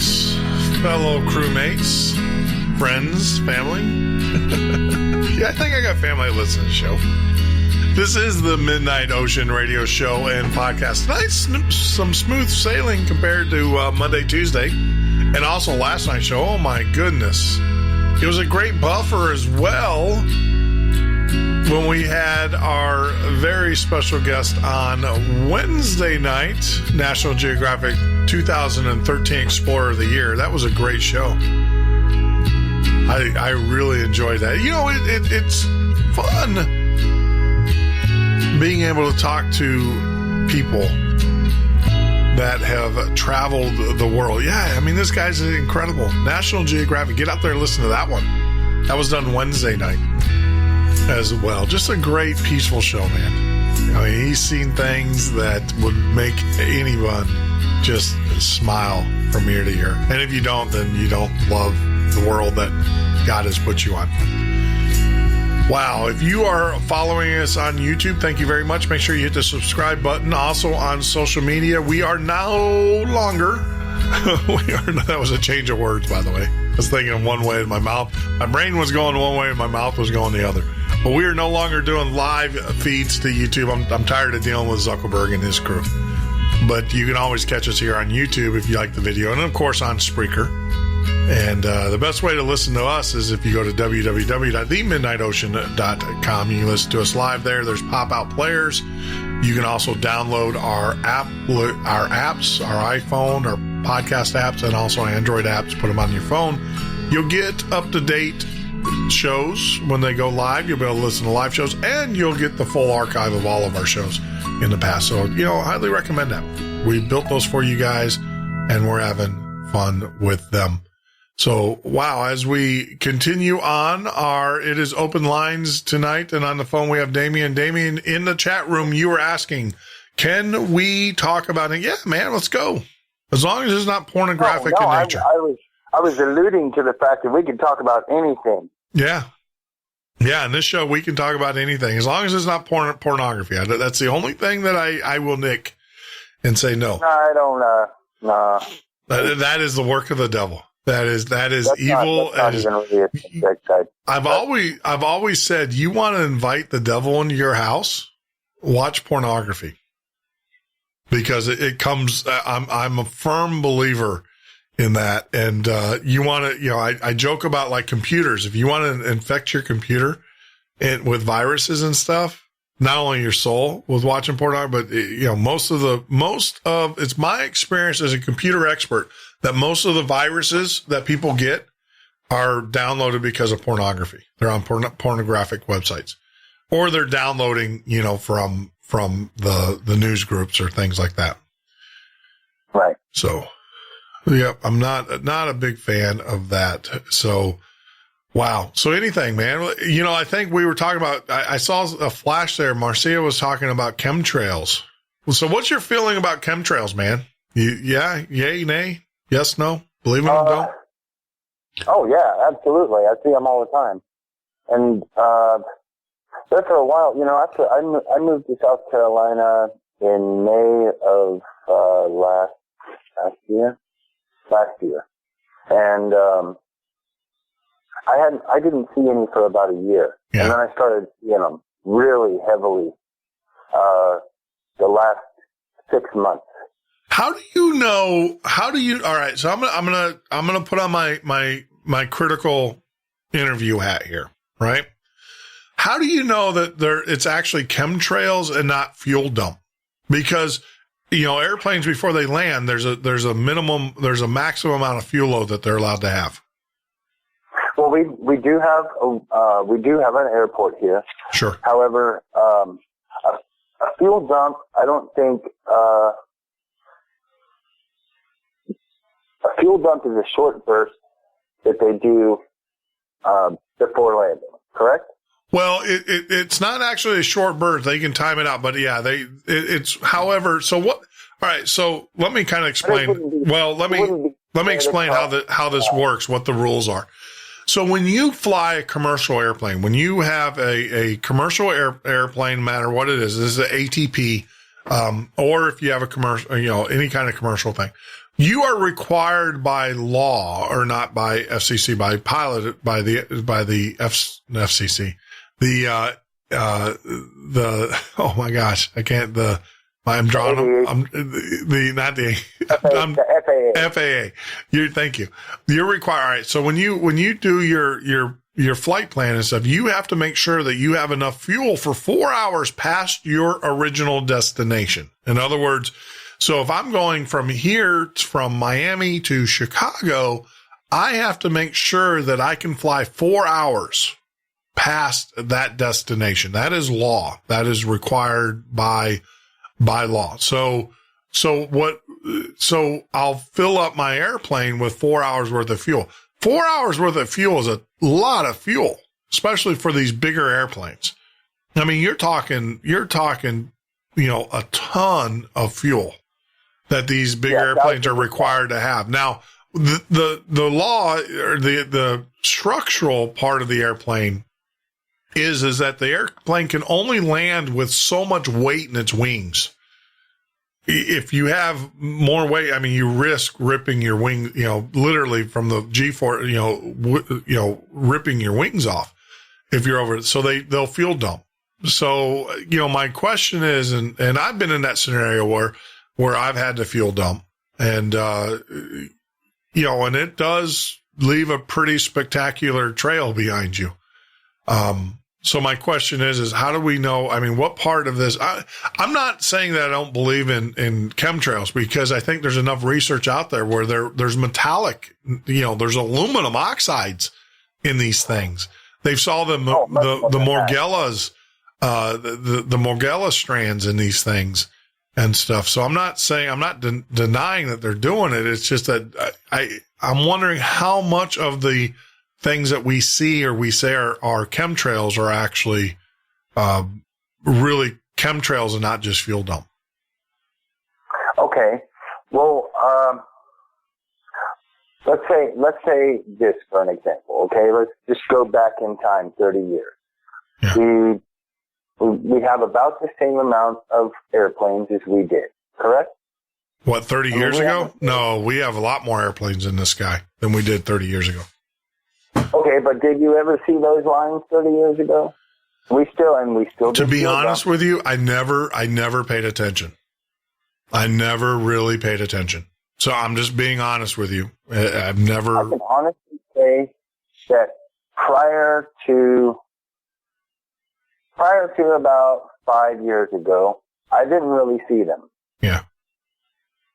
That's my personal experience. And I mean, I've watched the skies a lot. I like looking at the clouds and looking at the sky and whatnot. I loved that since I was a child. And, never before have I seen lines across cities.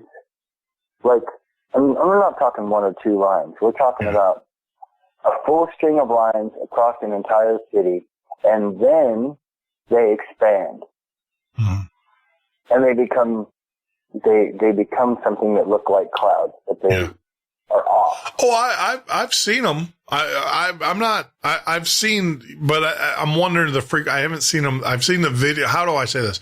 I've seen the videos of them, and I've seen that. I haven't seen them in person. I haven't seen them, where I'm looking at that going, well, because everything I see flies over my area here, they're condensation trails. They're clearly, not what other people, and I'm not denying, please don't flame me. I'm not denying them. Dissipate and disappear. Correct? Yeah, they do. They'll disappear over a period of time.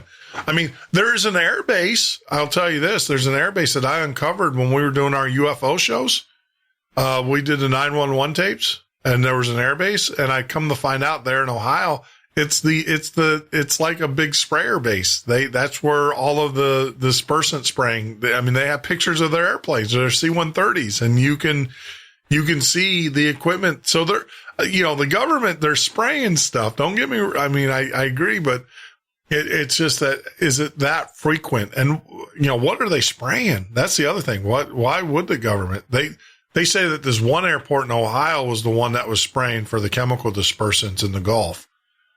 But why in Ohio? You'd think that would be closer here to the Gulf, but I don't know. Well, I think that leads on to the Georgia Guidestones and the depopulation plan, and I mean that ties directly into depopulation. Well, why? All right, so that might lead to another question. Why are they spraying? What is the reasoning? Are they doing atmosphere changes? Are they spraying chemicals, Prozac to make us dumb us down? Are they, what are they doing? Definitely heavy metals and mercury and, like you said, what is it, zinc oxide or aluminum? Aluminum oxide.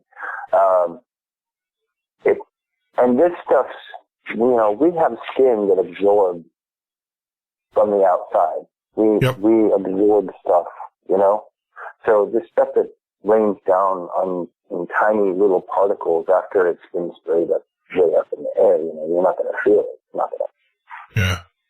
But it is going to absorb into your skin over time. And, to slowly kill people. And along with,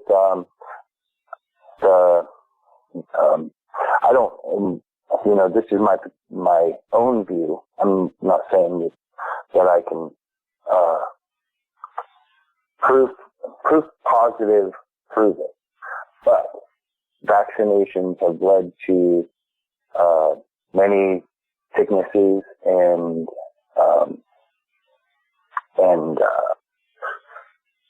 other major diagnoses through the last, 20 years. Yeah. And so along with those vaccinations, I believe that those vaccinations break down the immune system and the natural system that we have to defend things. Yeah. And that it would further, the chemtrails, the stuff that comes out of the chemtrails, further would be able to inflict damage upon you. Yeah. No, I agree with the vaccinations. I can tell you, man, you can't rightfully justify giving any child, 30 different vaccinations at the same time. I watched that one video on YouTube where they held the kid round, or they held the kid down, and they were given 4 shots each arm, each leg, twice. I mean, so that's crazy. I mean, that's insane. I'd never let them do that to my kid. Never. Yeah, I mean, that's child abuse. I mean, I don't care who you are. That's child, but I've seen those videos and they're crazy. They're insane. I don't even get vaccinations. I haven't had a vaccination. Well, you don't need them anymore. I mean, you as an adult don't need them anymore, but you don't have a choice now. I mean, even my daughters had to do the guard. They made it mandatory that if they want to play in any sports, if they want to participate in any extracurricular activities or anything like that, and they had to have the Gardasil. And so you're at a parent, you're at a dilemma because you're like, I don't want to give my kids this thing, but then you're also telling it's a tough decision. And each parent needs to make that decision upon themselves. I mean, I'm not going to tell a parent what to do or what not to do, but but you better get the facts straight. I will tell you, before, how do I say this? Before you give your kids these vaccinations, make sure that their behaviors and everything are very well documented by a pediatrician, external to the pediatrician who is giving these vaccinations. So that way you can go and seek remedy, just in case, because it does happen in I think 5 in 100 children now have adverse reactions. Brain swelling, stuff like that. Listen to that family in Ohio. Oh my God. I got to pull this up, but there was a family in Ohio where they gave the kid a vaccination and then the kid's brain swelled. So they, and so they took the child, the baby, back to the emergency room, to the doctor. Now the doctor's sitting there and, the doctors said, "Oh, baby, baby shaken syndrome. But you think the doctor's going to admit that, well, it might have been the vaccines? So now these parents are going through a legal court case where they were accused of abusing their child because of the brain swelling. I think that, they do test these things, but how well tested are they? And how many people have they administered these things to before they're injecting our children? You got these companies who have on the air openly in court said that they have experimented on humans. They have mixed the formulation up and put them in batches. It's like the whole Pinto car deal, right? With the Pintos, remember the Pinto cars blowing up? GM said, right. Well, all right, so if we get sued, how much money do we have to pay out? And there's a fund, by the way, there's a fund that these pharmaceutical companies, and this is through Congress, there's a maximum amount that they can be sued. And so they balanced it. They said, all right, we can sell, 50 million of these vaccinations. And maybe 100,000 of the people will have reactions, and we're going to pay them $10 million a piece. So we're going to lose, $1 billion, but yet we're going to make $4 billion in the vaccination. So we'll go ahead and do it.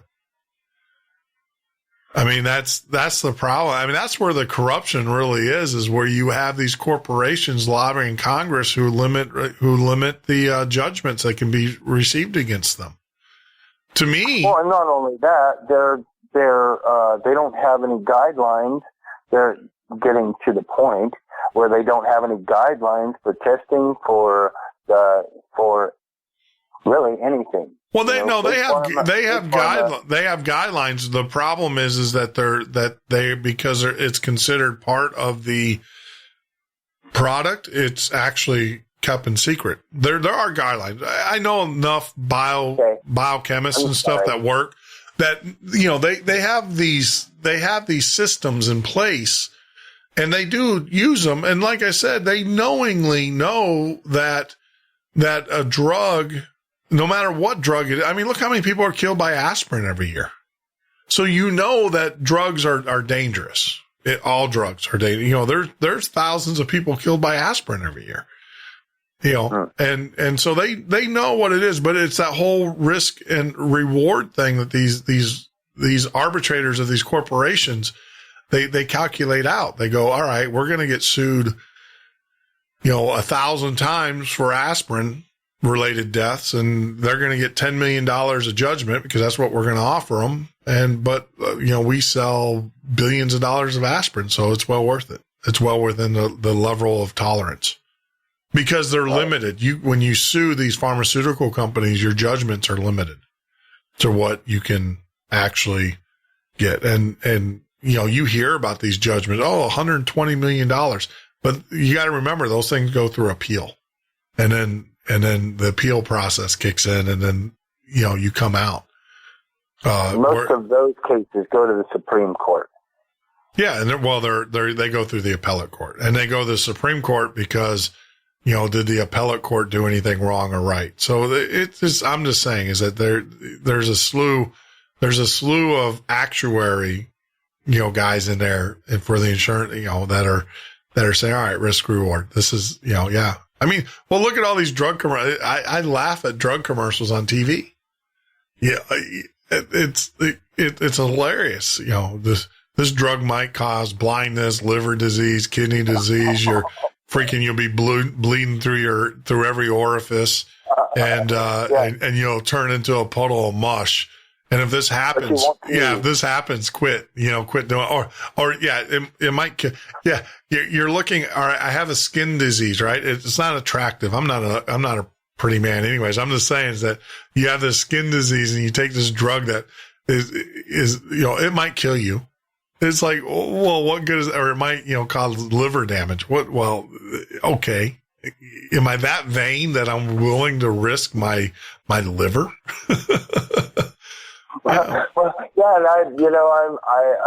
I have to agree, definitely. Because I'm listening to these. I listen to them too. And I'm like, okay, what's this for? And you're like, okay. Yeah. Well, this is for a cold. Yeah. You know? Yeah. Just for a cold. It might cause liver disease. It might cause, or no, not even, just, let's take diabetic medicine. Okay? Yeah. Diabetic medicine may cause heart attacks or heart disease or clotting of blood or all of these major symptoms. But it's going to help your diet. Yeah, no, I mean, you have to make those risk reward. I'll tell you, I don't take any pharmacology unless, the only time that I'll take medicine, and I'm just telling you, is it's got to be a penicillin, something, for a bacterial infection. And I know what it is. Penicillin's been around forever, right? I'm not allergic to it. So I'll take something like that. But I'll tell you, I've got a hypothyroid. And, my thyroid doesn't work like it should. And I've diagnosed with that for years. Well, they wanted me to give me the thyroid medicine to boost it. Now, if I did the thyroid medicine, when I was taking the thyroid medicine, I will tell you, I felt great and I lost a lot of weight. I mean, a ton of weight. I was looking good, Was that thiazide? No, it was the thyroxine, the normal thyroid, but the problem was it was flipping out my heart, because my body was used to not having the thyroid working properly all my life, pretty much. Well, when I got older, and so my body adjusted for that. Well, now you start introducing the thyroid medicine in there. And now what it does is, my heart flips out. So my doctor's like, yeah, he goes, the thyroid is looking good and stuff. He goes, but I'm a little bit concerned about you possibly having a heart attack here. Right. So I'm like, I'm done. I said but then again, the doctor's like, well, because of your weight and your size and everything, I'm concerned about you having a heart attack, period. And so, but I'm not, like I said, I don't take drugs. I'm just not I'm not a drug. The days of good old, aspirin and stuff, I don't even trust what's in aspirin anymore because you don't know what they're putting in there. Right. Right. Because it is, the pharmaceutical agenda is a very well hidden agenda. Oh yeah. No, they want to kill us off. That's the other thing too, is I want to stress to people there, especially when everybody was like, oh, Obamacare. Well, that was great. I have socialized medicine. It's not the government's best interest for you to live through cancer. It's not the government's best interest for you to, to survive the debility, because they got to, it costs money. Insurance companies would rather have you dead than, because when you're dead, you don't cost them the hundreds of thousands of dollars that keep you alive. I mean, I have a real good buddy of mine. This guy he had MS and he was taking a therapeutic drug. Now this drug it was like $20,000 every 3 months. So it was an expensive drug. It's since gone up. And so, well, since Obamacare kicked in, they came back and said, well, that's a therapeutic drug or, it's a test drug or whatever. They said, no, you're going to do the normal routine that everybody else does. And now his MS has gotten to the point where he can't walk upstairs and he can't, the other drug, he didn't show any signs. I mean, he would have issues. Some days were better than others, but you wouldn't know unless you talked to him and he told you what was going on. But now he's to the point where, they sold their house and they're got into a one story house because he was going down that quick. And, wow. it was all because the insurance company said, we're not going to pay for this drug. We're going to pay for that drug. They don't want you to live for long because you cost them money. They want you to die from I say they want you from an economic standpoint, they want you to die. I don't think they want you to die, but they want you to die slowly so they make that extra money. Well, no, that's the hospital that wants you to die slowly. The insurance companies don't want you to die slowly. They want you dead.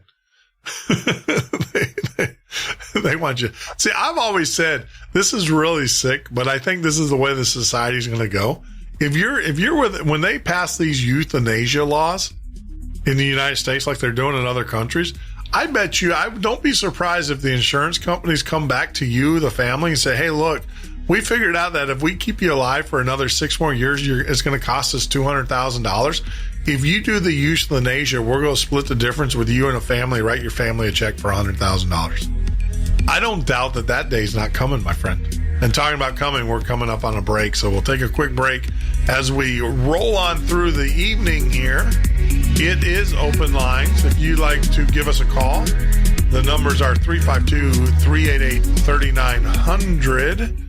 This is the Midnight Ocean with Jeff Norton on the Paranormal State Radio Network.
In the records of the American criminal courts, we might expect to find stirring stories of humankind.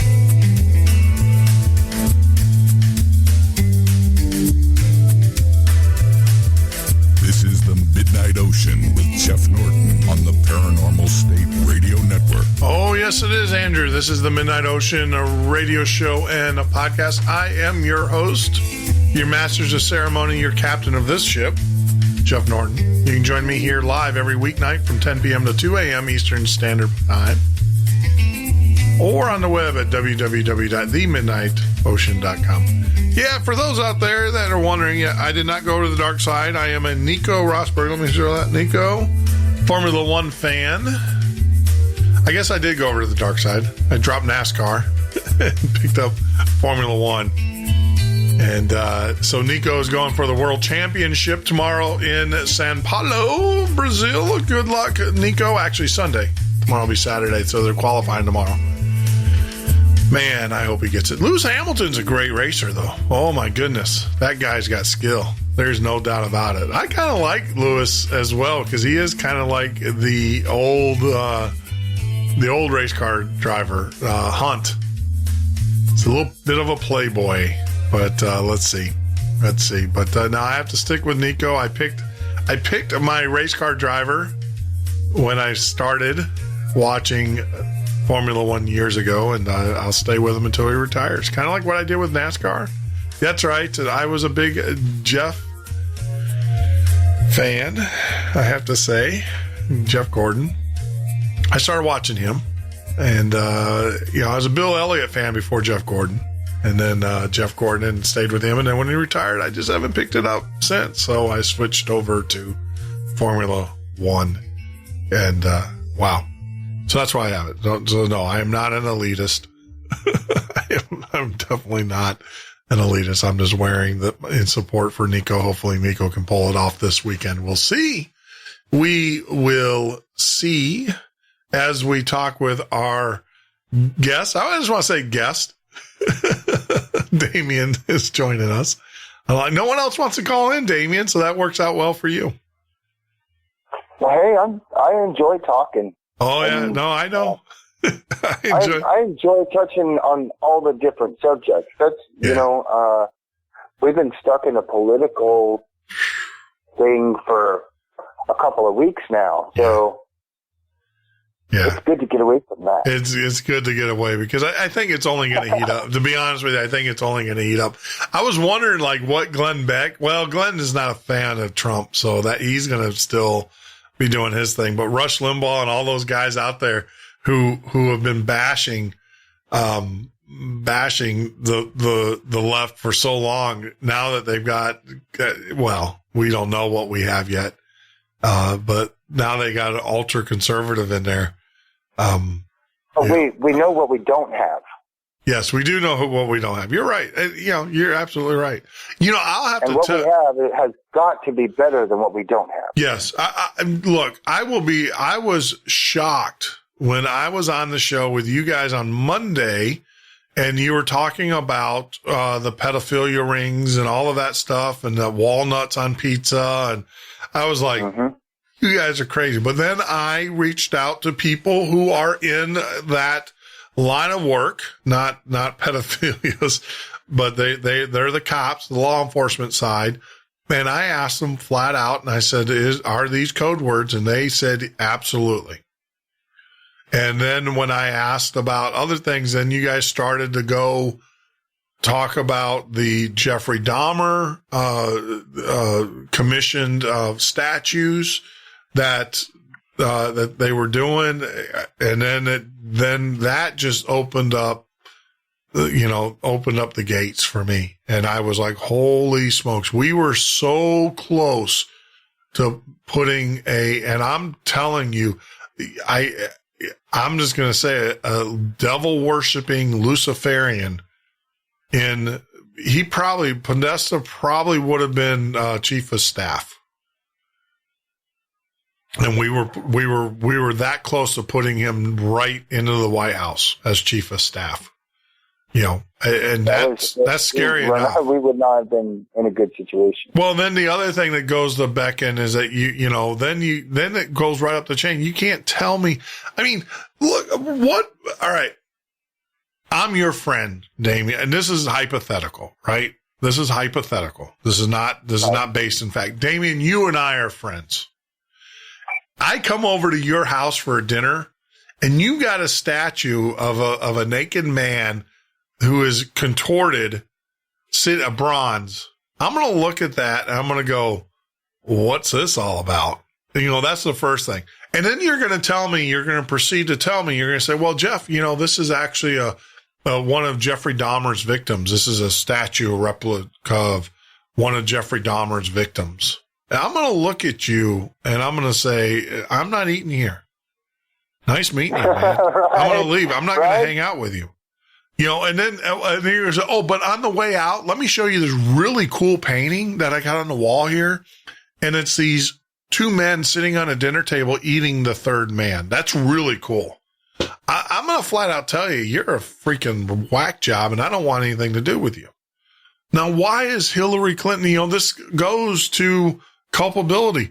This is Podesta, Hillary Clinton's, main guy, calling the shot, handpick guy, and Hillary doesn't know this stuff. Hillary is not aware of what this guy is into.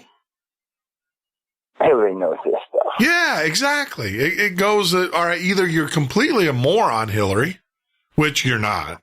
I mean, let's give her some points. Or B, you're in collusion, with it. And collusion could be that you're involved, or you're in collusion in the fact that you're not saying anything. And that when you guys told me that stuff, I didn't know anything about it until you guys said something on Monday about it to me on the show. And then I, of course, did my own research because I don't believe anything anybody tells me. And you guys were absolutely correct that this is sick. This is sick stuff. And then let's throw in the ancillary stuff. Oh, you got Wiener, who's married to Huma Abedin, who is known for his online predator and the fact that he has sexual, issues. And now he's being investigated for sending, pictures to underage children. And and then you got Podesta with the WikiLeaks. And you got the Clinton saying, oh, you're going to hear, and the Clinton goes, oh, WikiLeaks is going to release a bunch of fake emails tomorrow. And what are all the fake emails? Supposed fake emails? These are all about the thing. And Podesta no one's gone after WikiLeaks except try to shut their internet down. Right. And nobody has ever,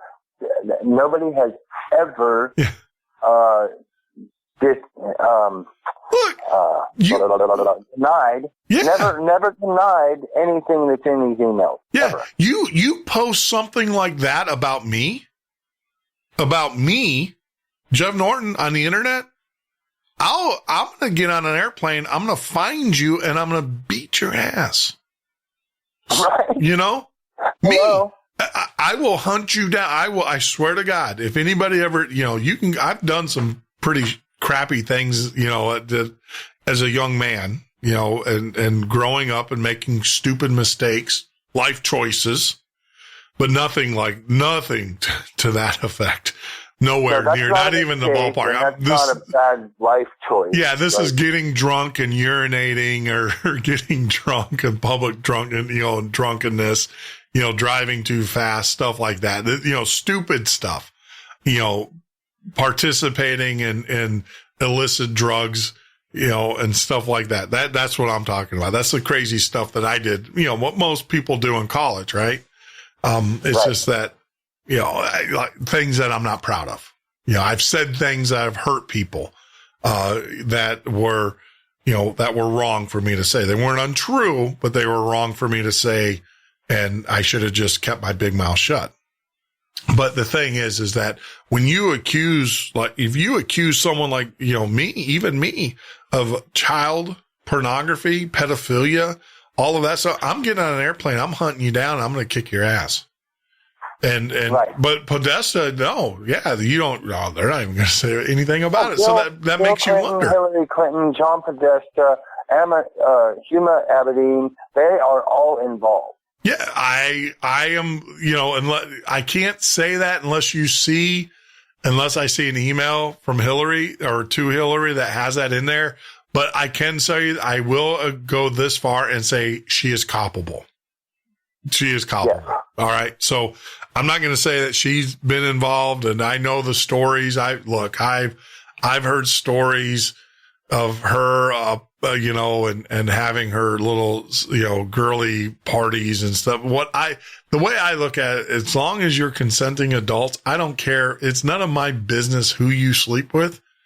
But the thing there is consenting adults. I can care less if you're gay, if you're not, if you're trans. That stuff I can care less about.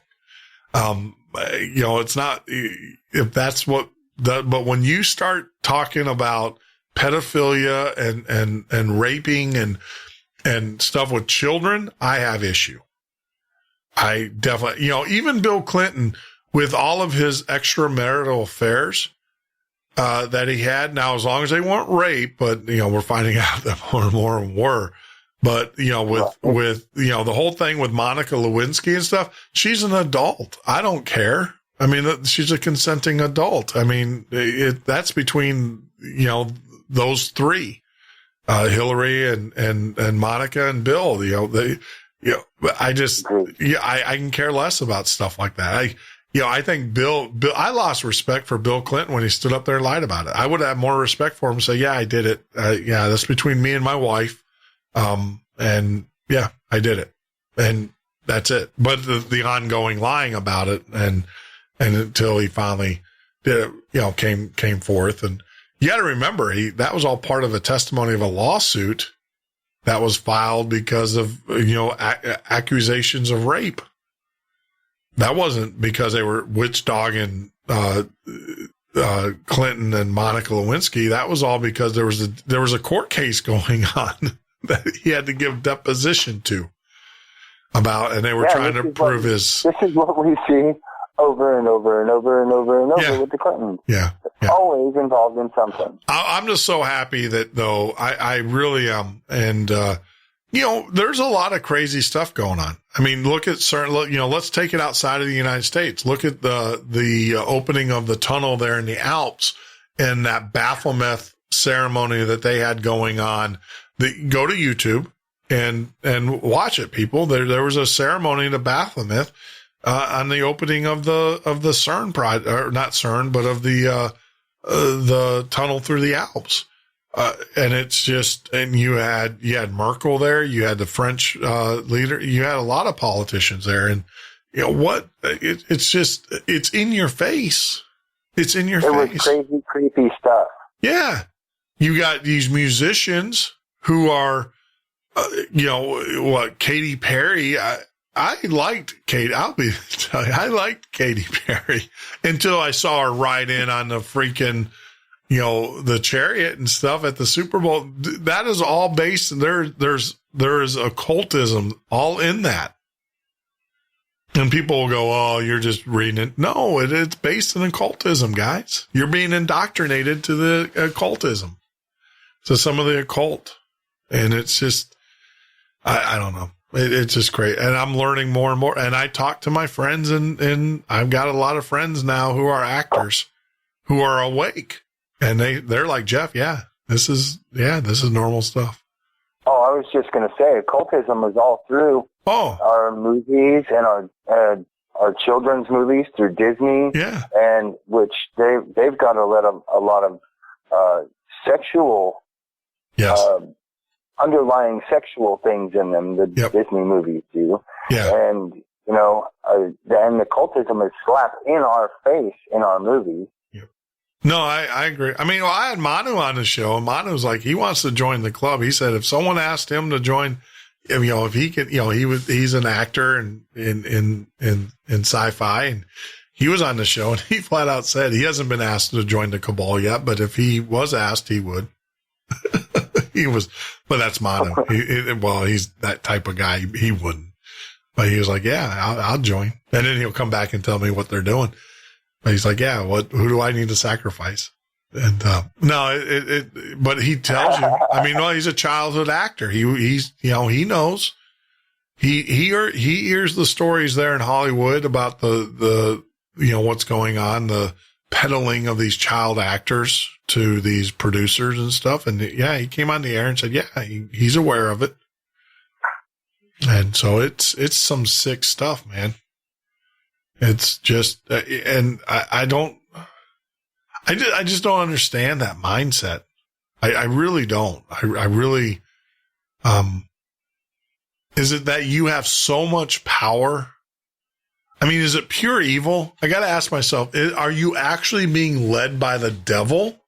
Or or do you feel that you have so much power that you can do whatever you want to do? But then again, you got to ask yourself, what kind of sick person even thinks about stuff like that?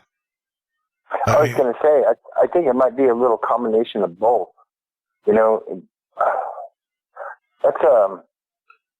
That's a big world to be in. Yeah. The music industry, and yeah. Well, music and but too. Well, I'm just saying though, is it the fact that your heart is so that the devil's so far into it that you think, I can tell you, I've never had those thoughts. It's the only way to get in big. That's the biggest of the big. Well, because they have something on you. Right. They have something. It's the whole deal with, and I'll tell you, the whole Church of Scientology. The reason why they're so big is they get stuff on you that you can't come out and say. I mean, you can't publicly say, or you can't, if you cross them, they're going to tell people that you're gay or whatever. I think the best, this is really bad, but you talk about Scientology, who's John Travolta. You got the picture of him kissing his airline pilot buddy. And,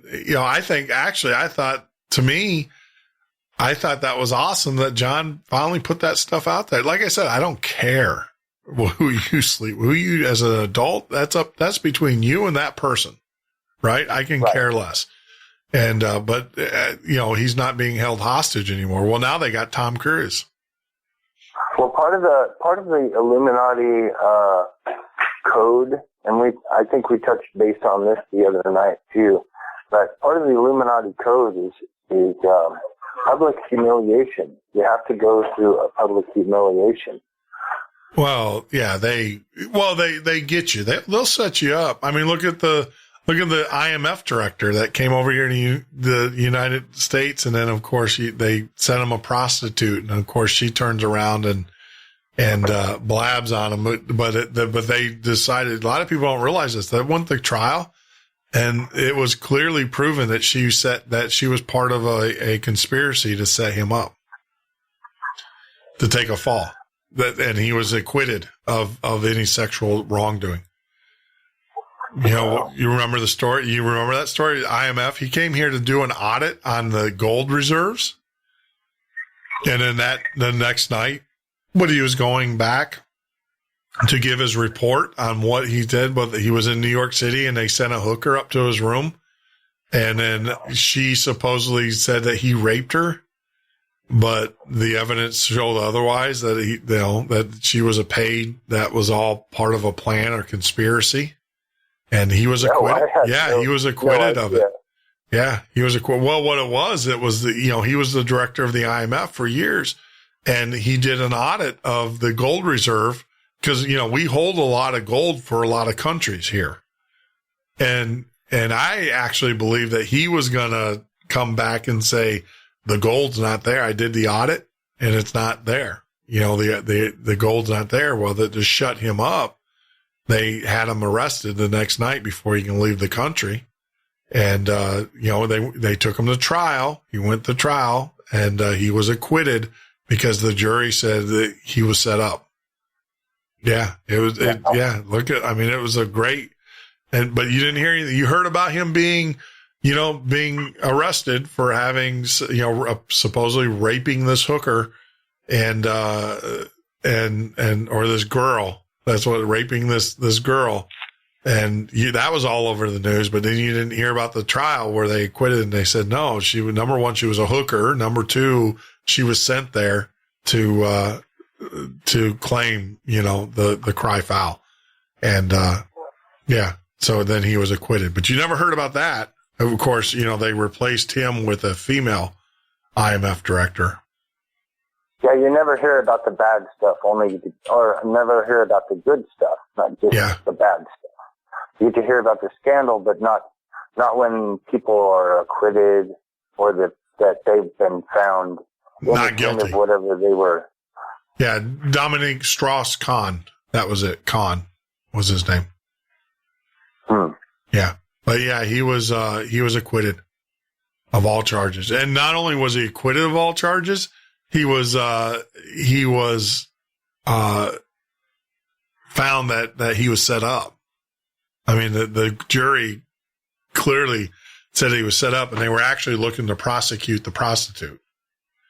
I was just going to ask, what do you think should happen to people who falsely accuse other people of heinous crimes? Well, there's that one case. Who's the one that just the guy spent 6 years in jail, where the girl accused him of rape, and then she finally apparently I'm a firm believer, day for day, and then your sentence starts. So if you falsely accuse someone, people don't realize when someone is falsely accused of, I don't know this firsthand, but when you're accused of like sexual, crime and stuff, everybody treats you like crap. I mean, you're treated the lowest of the low. Yeah, it's the lowest of the low and stuff. So when these women cry, sexual, all these sexual attacks, and I'm a firm believer, look, it happens. And, what I teach my girl, don't put yourself in that situation, right? To begin with, always go with friends. Don't put yourself in that situation, because I just flat out tell them, I'm like, because, I can tell you someone's going to prison over it when it happens. It's either me or the guy. But someone's going to go to prison. And so I tell the girls, don't do it, because I'm going to kill them. I'll just kill the SOB. I don't have a problem. None whatsoever. Wouldn't even blink twice thinking about it. I will I tell my girls, I know this. I will sit the rest of my life in a prison cell knowing that I did the right thing. I will take his head off. Someone's going to prison. It's either going to be me or the guy or whoever did this to you. And, but on the flip side of that, though, is that these girls that cry, that accuse these young men of sexual, of rape. And I think we've gone overboard too. There has to be some culpability here. There has to be some, you have to take responsibility. You go out and you get drunk as a female, right? And you go home with a guy and you're all kissy, whatever. And then, something happens, and because you're embarrassed to face your friends, it's easier for you to say, well, he raped me, than it is to suffer the consequences of your friends saying, well, you were kind of slutty last night. And I think that's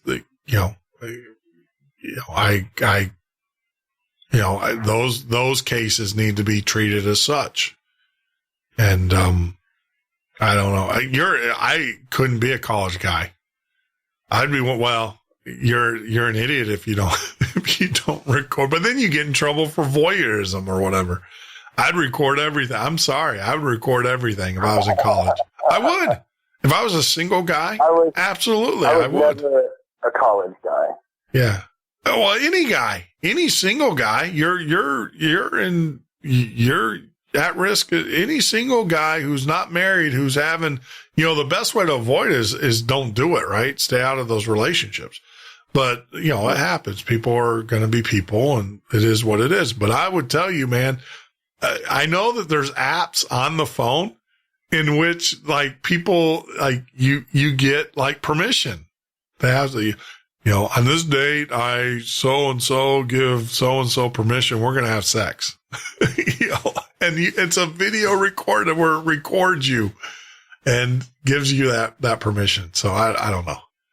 That's just, yeah, but there's app. That's what we've become. But yeah, to go into your point, as we go into the break here, to your point, I think if you falsely accuse someone of that, day for day of their sentence that they would have served or that they did serve, and then your sentence starts. So, yeah. Now that's how you do it. Hey, that's how the court system should work. Day for day, and then your sentence starts. But we'll talk. It's open line night here at the Midnight Ocean. Any topic is on the table. Love to hear from you. If you'd like to give us a call, 352-388-3900. If you're in the chat room, let me know that you're going to call. And then Damien will graciously drop off because we can only handle one caller at a time. Things are changing. We're trying. Great Dr. Sigmund Freud centered the attention of the whole scientific world on the subject of dreams. It is not surprising, therefore, that one of Freud's fellow psychologists, Dr. Ignaz Jesauers, should have made a hobby of collecting and recording strange dreams which were imparted to him during his years of practice in Old Vienna. What is surprising, however, is that in the doctor's collection, there is at least one dream which no psychiatric theory can account for. A dream that defies the very premises of Freudianism itself. The rain fell steadily on the streets of Amsterdam. Hendrik van der Moon, a member of the Amsterdam police force, drew the collar of his coat around his neck and shuddered as he lingered at the canal bridge, fascinated by the ripple of the raindrops in the water below him. Mein Gott, a man in the water, and he is bound and gagged. Early the following morning, in the little town of Lochel, Switzerland, one Gustav Mertz, who was both the police chief of Lochel and also its police force, read a telegram in the privacy of his office. Identified him as Jacob Douwer, a watchmaker of your village. Was still alive when rescued from the Amsterdam Canal, but had been bound and gagged and severely beaten. Died without regaining consciousness. Obviously a victim of murder. Later that morning, young Rudolf Bauer, son of the late Jacob Bauer, received a call from Police Chief Gustav Mertz. My father dead? Murdered, Rudolf. He went to Amsterdam on business, I suppose. Yes. To buy materials. He had enemies there? Why, no. He scarcely knew anyone in Amsterdam. And here in Lochel? Well, no. Unless you would call Ulrich Tobler an enemy. He owed father a good deal of money. He refused to pay him. It made father very angry. At least it used to. A few weeks ago, father stopped talking about it. It was almost as if for some reason, he was afraid of Ulrich Tobler. It was not until 2 days later, when he was going through the deceased's personal papers, that Gustav Mertz found out why the watchmaker had grown afraid of his neighbor Ulrich Tobler. That was when he found the record of the dream. It was carefully written down in Jacob Bauer's neat, sturdy hand. If I had had this dream only once, I would not bother to set it down. But it has come to me not once, nor twice, nor even 3 times. 4 times in all I have had it. In the dream, I was arguing with Ulrich Tobler. I reminded him of the money he owed me, and I told him he must pay. But he refused and laughed at me. And then I grew very angry, and I said I would sue him. A very evil look came into his eyes, and he turned away. I, too, turned away. And then, before I could take a step, something struck me on the back of the head. I fell to the ground, and the next thing I knew, I could see myself, bound and gagged and bleeding. Around me there was nothing but a cold, wet blackness, for I had been thrown unconscious into the waters of a canal. Yes, this was the dream that Jacob Bauer had written down a few days before he died. Can such a dream be classified in the Freudian manner as the mere expression of a subconscious fear or desire? Must it not rather be accepted as a prophecy incredible but true?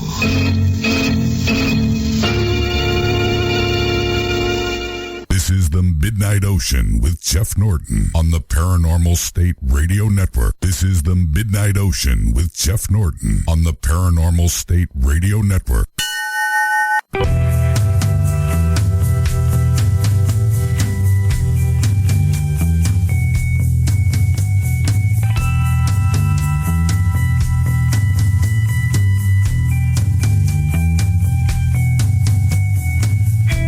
is right, Andrew. This is the Midnight Ocean Radio Show and podcast. Tonight is open line night.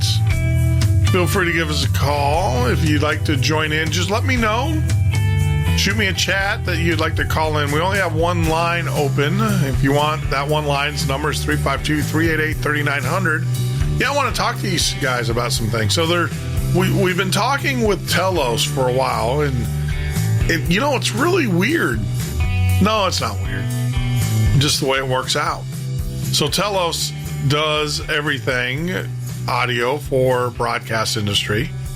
And we have done very well with what we have, but we need to grow. And one of the things that Telos has is a radio board.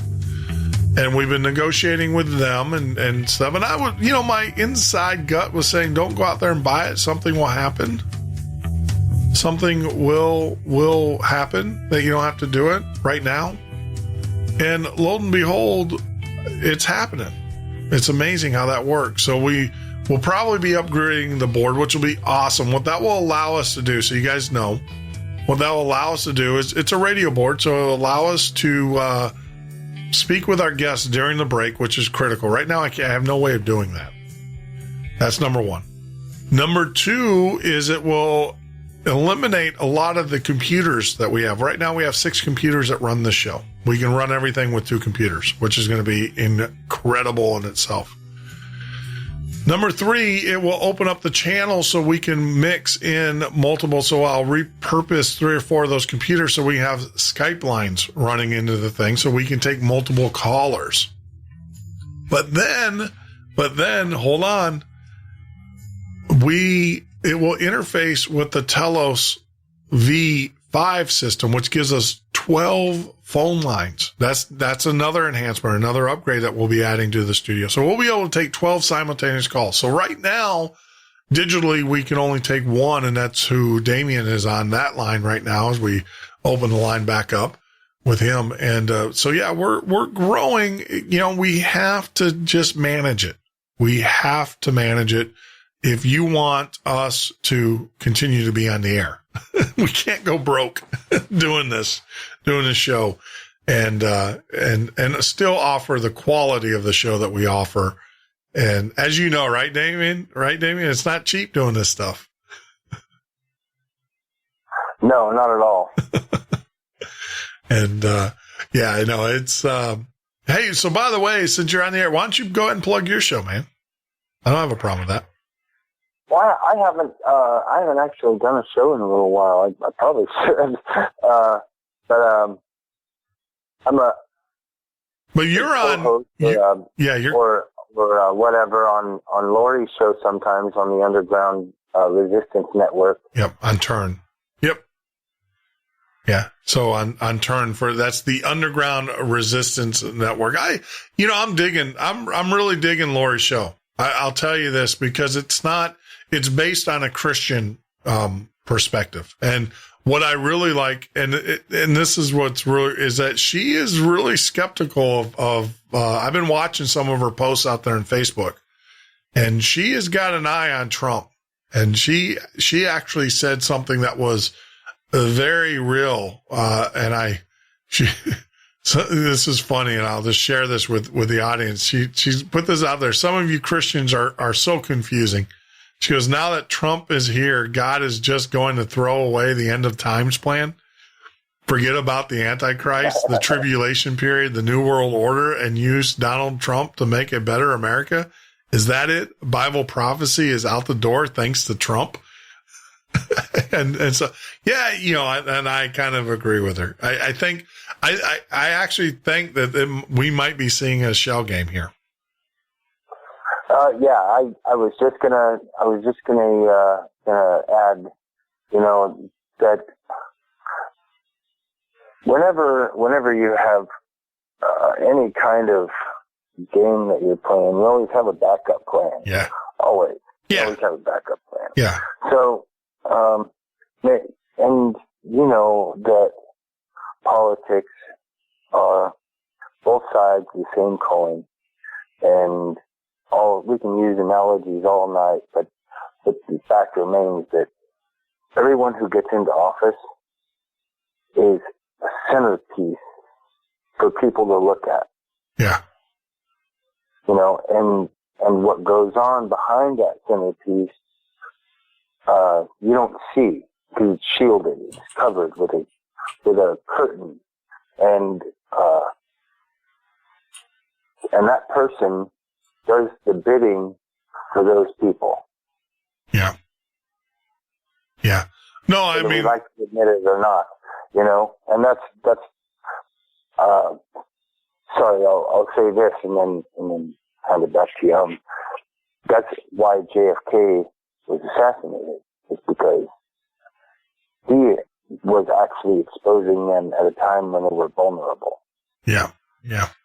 Well, I mean, exactly. I mean, he was looking at auditing the Federal Reserve, and he came out and said that, you know, he was going to do it. And then a week later, he was assassinated. December 7th. So, yeah, or not December 11th, right? Or November 11th. He was, did I miss it? It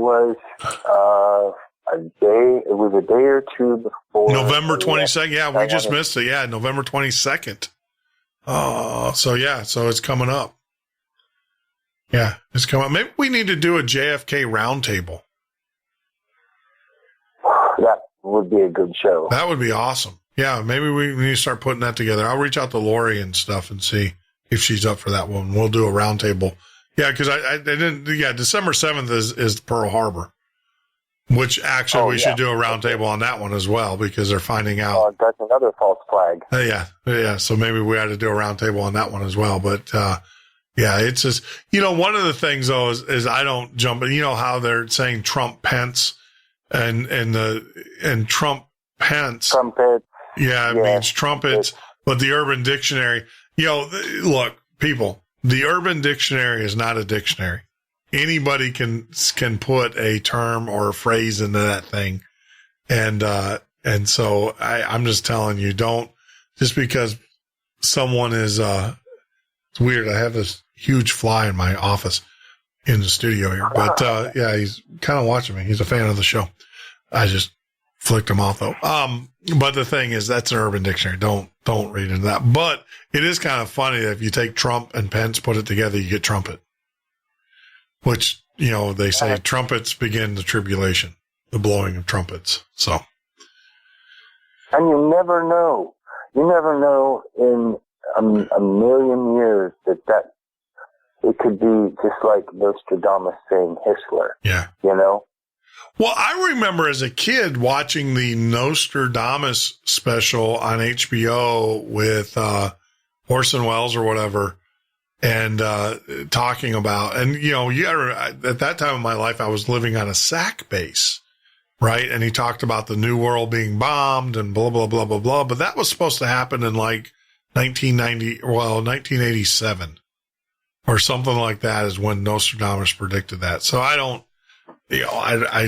give it much, you know, I don't give that much credence, you know, I don't know. I don't know. I don't know about dates and stuff. I mean, I've read a lot of his quatrains. Yeah. And, you know, there are similarities in things, and there is, you know, if he's seeing things throughout time, you know. Yeah. Well, it could be shaky. Do you actually think, I mean, do you actually think that George Orwell, when he predicted 1984, when he wrote 1984, that I think people have the ability to, how do you say, to project what's going to happen just based upon human nature? I mean, that's why this study, when I was younger and I'd go to history class, I always used to say history is stupid.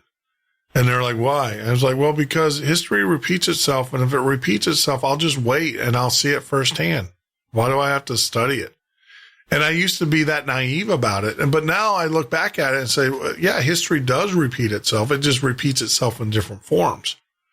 And our forefathers who wrote our Constitution understood the things that they wrote in the Constitution, and we undid with some of the amendments, but it's applicable to today.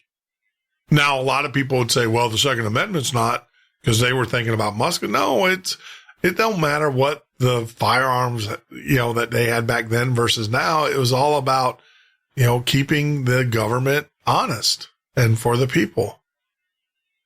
Yeah, so you have to have weapons that are yes, the same horsepower. Yeah, as the government, and that's what Anthony Scalia said. He said you got to have the same horsepower as a government, because it's all about keeping the government in check. And it's just I don't know. Were these guys seers of the future? No, I think they were history. They studied history. They know human nature. They realize what tyranny looks like because they saw it and they understand. And so they wrote a document that can be applicable no matter if you had muskets, machine guns, or ray guns. It's still applicable to any time. It's timeless in nature. They knew that men would try to steal the election and stuff. So they built the Electoral College. That's the other aspect of the Electoral College, is it keeps people from stealing the election. It keeps people from, if they dummy the vote in a certain state, it doesn't affect the election because it's based upon the Electoral College and not on the popular vote. Which I'm still thinking that the fix was in for Hillary, and it's just that so many people came out to vote that it offset. And the fix, they had no choice but to vote what their state voted. And what happened too is that they didn't ever expect Florida to turn, and they didn't expect Michigan, and they sure in heck didn't expect Wisconsin or Pennsylvania. They didn't expect those states to turn. And so they didn't put the fix in those states. They put them in the other states because they thought they had those in the bags, and those were the states that so many people came out that it drove the vote. I think they definitely tried to turn it in Pennsylvania. Yeah. Well, they tried, but they couldn't. But then you had Virginia. I mean, this is something that people don't talk about. You had the governor of Virginia release 60,000 prisoners, or not release, but allow 60,000 prisoners to vote, which is these are felons, but he being governor can do it. And it just happened that she won by 60,000 votes in Virginia. So you tell me. But then again, not all those prisoners are going to vote for it. I believe that person was told that it was against the law for them to do that. He did it anyway. Yes, there is legal ramifications for his actions, but he doesn't care. He's being indicted anyways for other things. So, he was trying to hand the White House. Look, these people don't tell me these people don't think about this stuff. He's looking at being indicted for from unethical business dealings that his wife did in conjunction with him. So if he got Hillary Clinton in there, who do you think Hillary's going to pardon? Sure. Yeah, because he's a longtime friend of the Clintons. So there's a lot of politicians right now saying, "Oh crap," including Hillary, because I don't think she's out of the woods yet. I think Trump is gonna make good. He has to. If he doesn't, then he's gonna lose. If he doesn't indict Hillary after what he said at the debates, and I bet you that he's hoping that Obama pardons her, because that's part of the negotiation that we're probably not hearing. I bet you Donald's saying, look, if you pardon Hillary, because if I go after her,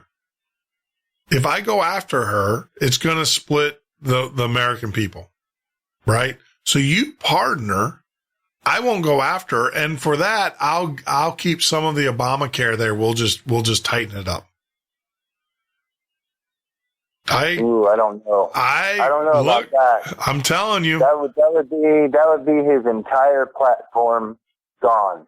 But this is a closed door. So the thing is that you don't know that he said that or had that conversation with Obama, and he can't do anything. If Obama pardons her, he can't do anything. He can't prosecute her. But I find it weird that you can pardon someone before they're even indicted, but you can. I mean, the governor can basically, or the president can pardon anybody even for future crimes. See, that's stupid. Yeah. Yeah. And Marcia, Trump can't declare martial law, not when the president's been elected. He can declare martial law, but he can't stop the inauguration because the president's already been elected. Now, he could have done it prior to, but they've already been elected. And that was the big fear.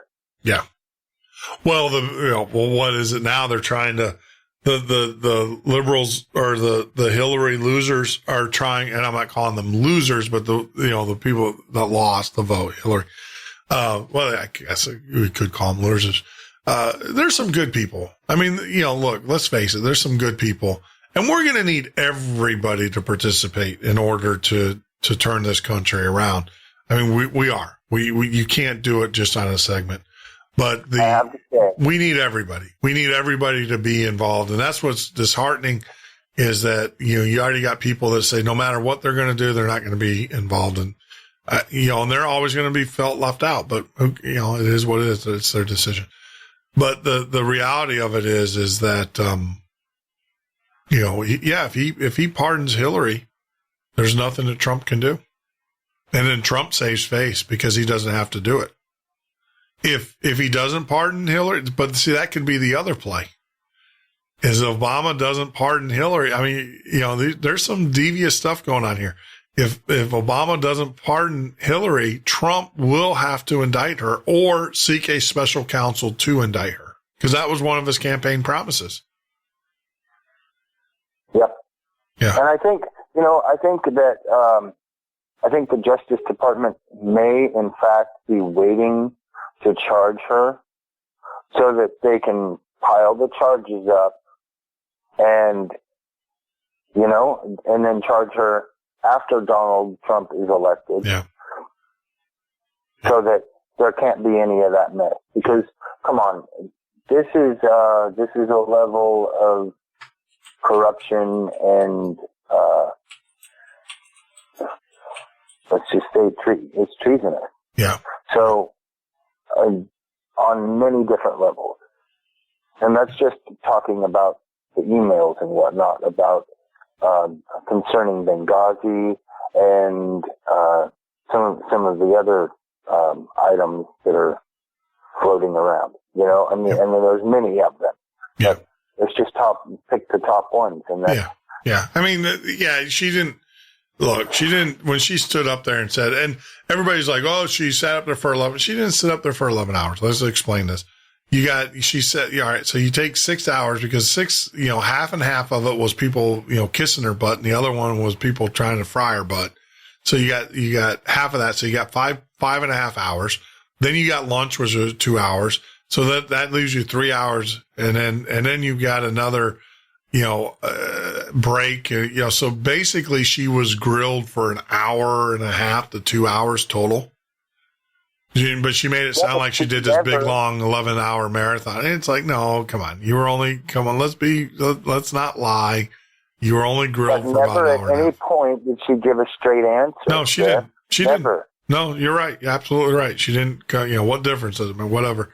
And everything. And Marcia, I'll tell you, it doesn't matter.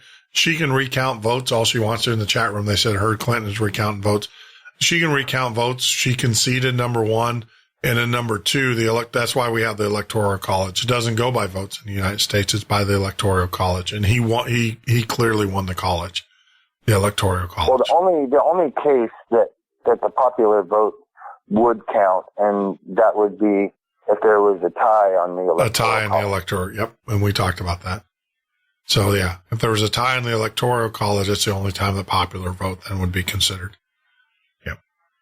So, but yeah, it's just, I don't know. It's just crazy. It's just, we got to come together, people. We do. We need everybody. And it doesn't take a president to do that. We shouldn't need we shouldn't hang our hat on a president and say, this is what makes or breaks us. Yeah. Because we as a society should pull together simply for the fact that we're a society and that's what we're supposed to do. Yeah. See, I don't, and this is, well, naturally the people that are going to get booted don't, they're going to protest, right? Because they're going to get booted. And he is, let me say something. He's going to boot people out. And he's right. He's rightfully so. He should. If you're here illegally and you're people don't realize this. We're broke as a country. We have to borrow money to pay our bills. Let's just be honest. We have to borrow money to pay our bills. Every refugee that comes here in the United States, instead of like bringing the refugees here, end the war in Syria, number one, and have them go home and pay them. If you're going to pay them to rebuild Syria. Whatever, right? If that's what you're going to do, but don't bring them here because number one, they're not going to assimilate. They don't want to assimilate into our society. They do not want to assimilate. They made it perfect. They'll tell you that they're not going to assimilate. Now, I have Muslim friends in Chicago, really good friends. They have assimilated into the United States. They love this country and their kids go to school and their kids say the Pledge of Allegiance and they're grateful that they're living here instead of some desert terrorist hole in Pakistan. I have friends, I have a real good friend every year goes to Hajj and he sends me bottled water from the well there at Hajj. And he sends me myrrh and some spices and stuff. I mean, every year. So I have friends that go to, that are Muslim that go but they've assimilated. They love this country. You got people. And they're able to have their freedom of religion. Yeah, and it's cool. Dude, I prayed with them. I've gone to mosque with them. I mean, I've worn Jeff Waring. I've worn the long robe and stuff. I mean, it's cool. It's look, they've assimilated. They get it. And they go to a mosque where they don't have their imam sitting there down with America, cut off America. Look, I mean, the American Bible, the American Bible, the Bible, it has its form of violence as well. Right. But we don't preach that in America. But you do have certain elements of the religion, of the Muslim religion who do preach that. But my friends would never send me there. They would never go there. They would shout that imam down. They would never go there. They've told me. They've told me. Muhammad has told me. He said, yeah, that you don't, that's not a good temple to go. That's not, he's told me that. This restaurant, don't go to this restaurant. He goes, that's where the radicals are. You don't want to go in there. You're not welcome. They'll spit in your food or they'll do whatever. And he said, like, these people love you. These people, they, go here, go. And so, I mean, yeah, I get it. But the Syrian refugees, number one, they view us as the enemy. The reason why their home got blown up is because of us. They view us that. So they're already pissed off at us to begin with. All of these Somalia, in Shelbyville, Tennessee, there's a huge Tyson Foods has a bunch of Somalia refugees there. Those kids that go there, they don't want to they don't go to school. You hear about it all the time in Shelbyville, Tennessee, where police are being, threatened and the community officials are being threatened by these Somalians, Muslims, because they don't want their kids, they don't want their daughters to be educated. They don't want, in the United States, you have to go to school. And they're constantly going out there and having to drag these kids to school, and the parents are constantly dragging them out. And then, of course, it's gotten to the point now where they have a compound. The police don't even go there anymore. That's in America. That's all over America. Yeah. What group? Last time a group did that in America, they got their house firebombed and their kids were all killed. It's called David Koresh. But yet, because they're Muslim, they're allowed to get away with it. You know, like I said, they don't want to be here. It's okay. Don't bring them here. Fix the problem in Syria. That's the one thing I do look for Trump to do is fix Syria. You know, stop being a shell for the Saudi Arabians, the Saudis. Stop being at their beck and call. Fix what's going on in Syria. And then let the Syrian people go back. Let them go back home. And rebuild their country. As we sit here and talk with our good friend Damien, it is open line. If you'd like to join in the call, 352-388-3900. If you're in the chat room, let me know that you're going to call so that way we can give Damien the boot, Das Boot. This is the Midnight Ocean with Jeff Norton on the Paranormal State Radio Network. We're not going to kick Damien out. We'll ask him to leave nicely.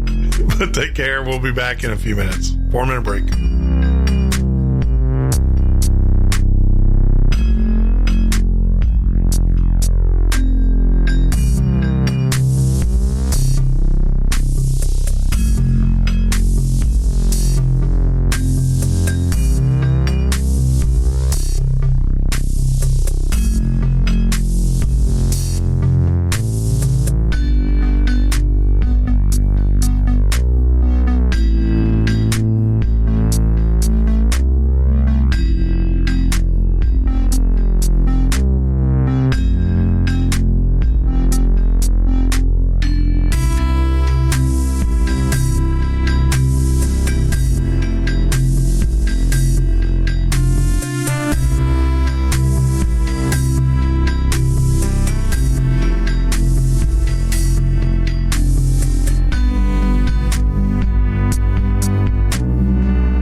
is right. That's my good friend Ed Roman from Canada, from the great country of Canada. I want to say great state of Canada, but I don't think they would appreciate that. I wanted to mix it up for you guys there. It's just the way it goes. Just like an open door or window, that's the way she goes. That's right. Oh, it's just the way she goes. Sometimes, sometimes you're the bug and other times you're the windshield. So, oh man, Damien. Wow. What a night. What an evening, my friend. I kind of like this open line concept of this thing that we're doing here. This is kind of fun. And I kind of wanted that for my show, and I was never able to get it set up the way I wanted to set it up. Yeah. Yeah, it was. I can tell you. Well, you got about $10,000. I'll show you how to do it. Yeah, right. I wrote I had a hybrid system that another radio station does use it. I just didn't like the quality. I don't know what it is. They use it. They love it. I wrote it for them and I could do it. The other problem too is it was expensive as heck the way it works. And so, I mean, I could use it on mine, but it would cost about $200 a month to have the hybrid and stuff. But to me, we're going to get this new board, this Axia board from Telos in here. That's going to get us the basic stuff that we need. And then we will add the V5, which is going to be the hybrid system, which will allow us to take 12 phone lines. That will be the next upgrade that we'll do. And then that way we'll be able to take 12 calls at the same time. Then what's really cool is that they all hook into Skype. So we can take Skype calls.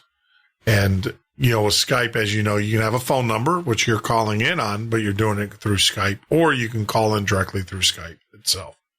So you can have an actual round table. Yeah. Then we can have a round table. Exactly. Yeah, that was the other thing, too, is the other system was a hybrid, but it really didn't allow you to have more than 3 calls at the same time. The bandwidth, it started getting choppy. So with this system, we can actually have a round table where we can have 12 callers. So. Right. Well, and see, that's the problem. The only problem that I really see with the whole Google system, the Hangout system and all that, the only problem that really gets me is if you have several people on, it's very choppy, it's robot-y and whatnot, and then, I like the conversational thing, but it overlaps when we're talking, even, in a normal conversation. If you have 3 people, then I don't know why, but sometimes it. Well, it's called duplex. So there's no duplex on it. So, and that's the other thing too, is that with a true hybrid system, which I like about the hybrid system is that you can assign. So how do I say this without getting into radio technology? So what happens is that you can assign, so say you have 6 callers, right? Well, I can give caller 1 and caller 4 priority. So what happens is that when they talk into the system, everybody else gets volumed down.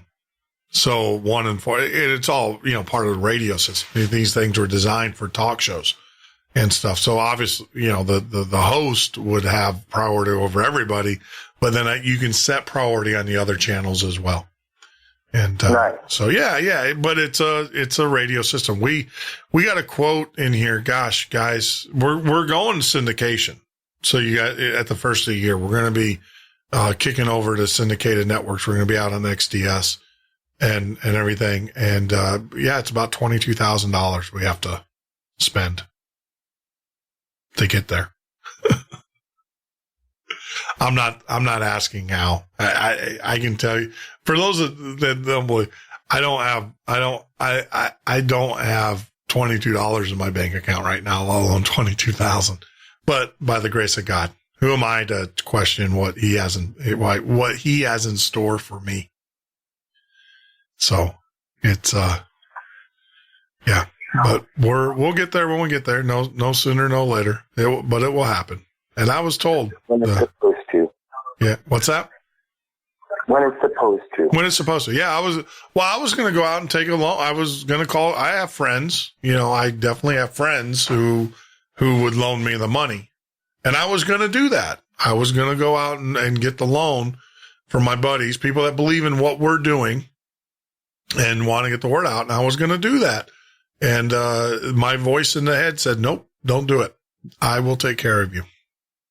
So we'll see. And, when it happens, it'll happen. Yeah, you're pretty,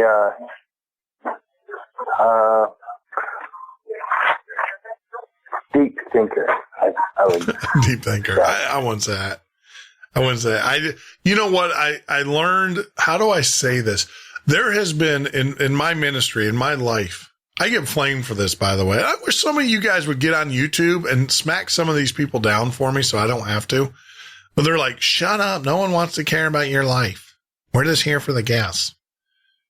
And so, but I'll tell you this, part of my ministry is my life. And I will tell you, there's been enough things that happen in my life that I know that I'm not in control. From my early years of being an addict and getting through that and being sober for almost 30 years now. And, all of that stuff going through that trip, I should have been in the ground many a times over from the battles that I fought, the things, that I've gone through and stuff. And the fact that, we changed, we went from a highly successful telecom company. We're still doing well, but I'll be honest with you, a lot of our business has dried up here in the last, since this election cycle, but I think it's coming back and everything, but not questioning where our dinner was going to come from. Sandy and I would sit here and, and it would be amazing. We literally, I can't tell you how many times in the last couple months where money would just show up in our bank account to pay for food. I'm sharing this with you guys because there's a higher order out there that we're not aware of, but where money literally people would say, hey, look, I've owed you this money and stuff. Can I pay it to you now? And out of the blue, just out of the blue, stuff like that would happen. It's just been, that's awesome. Yeah, I'm serious. It's crazy how it's no, worked. I totally believe you. Because there's friends, as much as yeah. And here, I am not,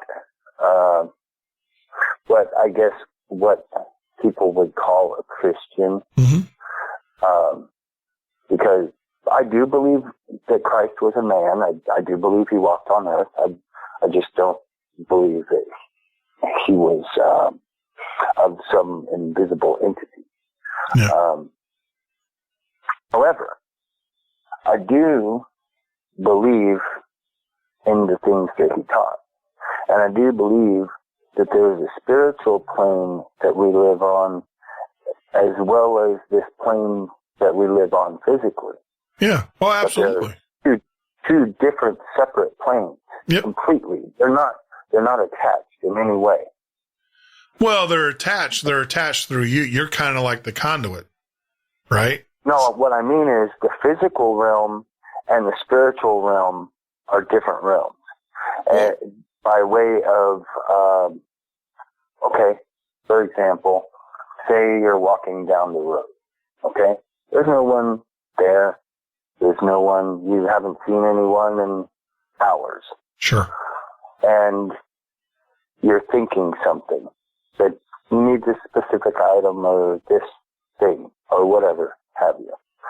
And suddenly someone comes and they say, come with me. And you go with them and they give you exactly what you need. that, to me, is a manifestation of the telepathic abilities that lie within us that maybe was the form that the ancients used in order to speak with God, if there is such a thing. Yeah. But regardless, I do believe that does live within us and transfer to others via thought. Or maybe it's like an inner something. I don't know how to explain it, but I know that it exists. Yeah. Yeah. Well, however you reach there, that's a personal thing, right? As long as you get there. You've got a journey. We all have a journey that we have to fulfill. Some will take planes, some will walk, some will drive, some will whatever. Some never make it, unfortunately. Right? And the thing is for me, it's this, and, we'll expand on your spiritual realm and the earthly plane. I'm a firm believer that everybody has an advocate up there, right? Someone that you call a guardian angel, call it whatever. And it's how you communicate with that advocate. And your advocate could be the man himself or the woman itself, whoever the entity, whatever it is. And the thing is that you have to trust, you have to have enough faith to trust that your prayers or whatever will be answered. And a good example of that is this. Everybody's going to do this today or tomorrow or next week or whenever. You're going to walk over to your light switch and you're going to flip that light switch and that light's going to come on. Do you know do you care how that power got made and got to your house? No. You just care about that light. So when you turn it on, you have faith that when you hit that light switch, the light's going to come on. That's faith. That's how you should treat your faith in your being and your higher order, is to have that type of faith. And when you have that type of faith, that when I ask for help, I've always said God is going to give me what I need, not what I want. So you have to discern the two. And I will tell you, for the last month and a half to 2 months, and Sandy is a testimony too. She'll get in here and tell you, he has definitely given us exactly what we need, not what we wanted. It's been rough. Our business has been completely dry. We have customers who are like, we're not going to talk until after the election. I mean, they flat out told us that. So it's been horrible business-wise here. Horrible business-wise. But yet I've been told, keep doing your show, keep doing what you're doing. I'll take care of the rest. And that's faith. When you I wish that for everybody that listens to my show, that listens to this right now. You can reach that point in your life because I can. I'm no one special. I didn't do anything special. I didn't do anything right. I just listened to the people that were teaching me. And that's why we try to bring them on the show here for you guys, so you can get the same lessons. And I'll tell you, as a living testimony, man, I'll flat out tell you that we have gotten money from people we had no idea. They would just send us money. We've gotten, podcast, because of the podcast, sponsorship for the podcast. Good friend Jeff Hayes, great author, reading his book. He's helped us out tremendously. He has no idea how much he's helped us out because he, for sponsorship in the shows. Podcasts don't get sponsorships. It's like unheard of. No one pays for a podcast, right? For sponsorships and stuff. And unless you're like a, 20,000 listener show, we're not there yet. We're a couple thousand at the most, but we got those sponsorships. We got those donations and they all come in exactly when we need it the most. Not when we want it, when we need it. When Sandy goes to the cupboard and says, what are we going to eat tonight? And then boom. Oh, here's a sponsor, or someone bought a book from Amazon, one of our guest books. It's crazy how it's worked out. It's insane. And we were told, just wait, just relax. I'll take care of you. And that was the message I get every night when I sit at night and go, what am I going to do tomorrow? I was like, what are you worried about tomorrow for? Go flip on the light switch. That's what I'm told to do. Isn't set in stone. Tomorrow's not set in stone. It's just today you have to worry about. Yeah. Well, it was funny though. Yeah. Well, you're right. But it was funny though, because that's the message. That's the kind of messages I get in my head where I'm sitting there going, what am I going to do tomorrow? It's like, go flip on the light switch, you fool. And that's the message. And because that to me means you just got to have faith. You just don't your faith. Yeah. You just got to have faith. And when you have true, utter, complete faith, and you have faith, and you also have to disseminate between what you want and what you need. And, and I find that, what I want and what I need is I get what I need always. I've always gotten what I needed. I might not get what I want, but I'm not going to be a little Hillary supporter and start crying about it on the internet. I get what I need, not what I want. So, and that's how we're, this show, I've always said with this show, we'll grow this show organically. I know I can grow the show to my old show level. I know how to do it. I know how to get people, but that's not, I'll grow the show organically. I'd rather have a few hundred dedicated listeners than a few thousand hit or miss listeners, right? And from there, we'll grow it to even greater numbers and even greater numbers.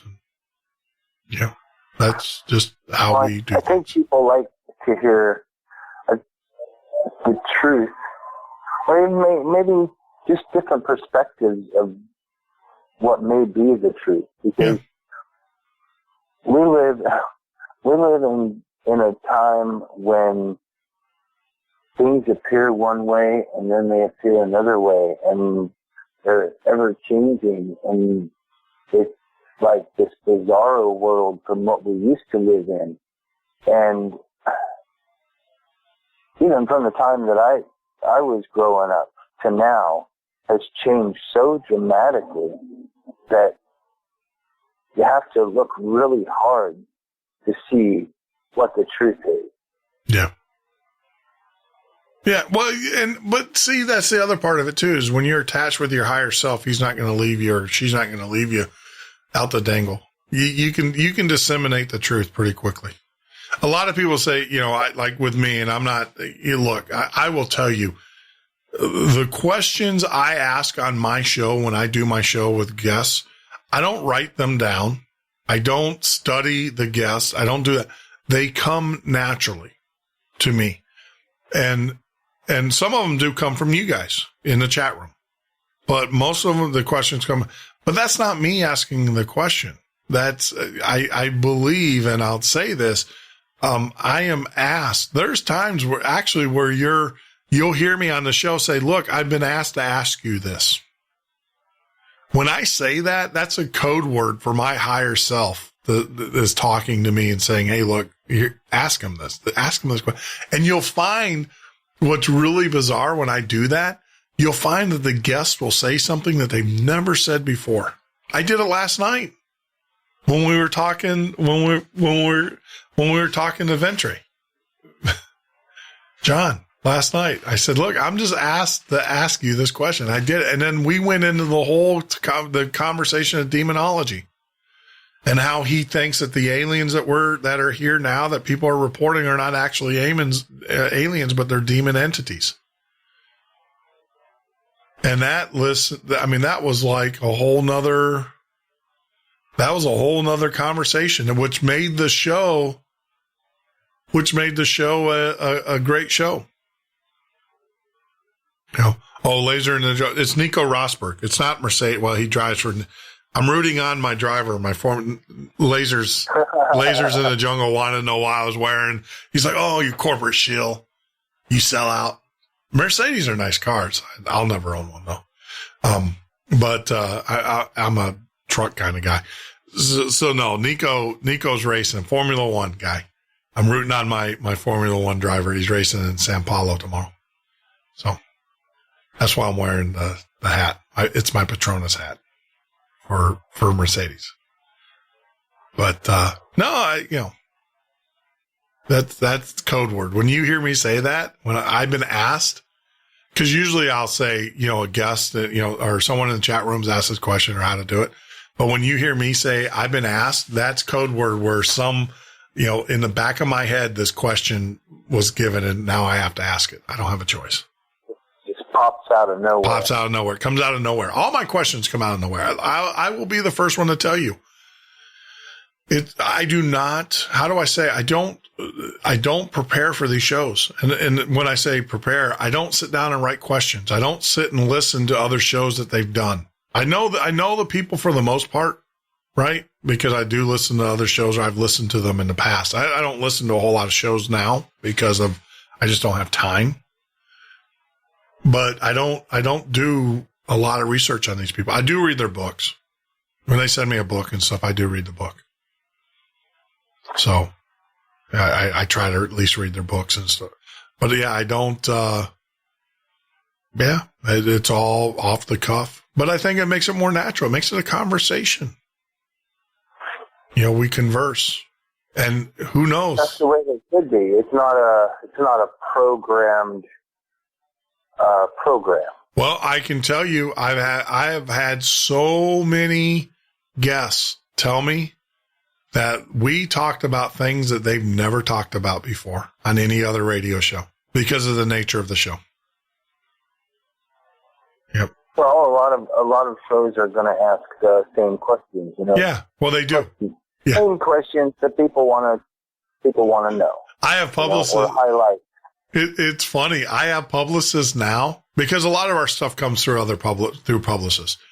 I have publicists now say, we know you're not going to ask the questions, but I have to send them to you anyways. They do. They'll send out like questions to ask. But they know me. They know I'm not going to ask the question. They know I'm not going to, I will never, I don't read off the cut sheets. They call them cut sheets. So no format. Well, we have a format, but we don't, it's conversation. It's not an interview. It's conversation. We have think of it as sitting around the dinner table. What I would love to do eventually, and I'm going to do this, we're going to travel. Our next big purchase. I've already decided the boat is pretty much gone, guys. I wanted to resurrect the boat, but it's too much damage. I got to let it go. I think there's a shrimper that wants to buy it.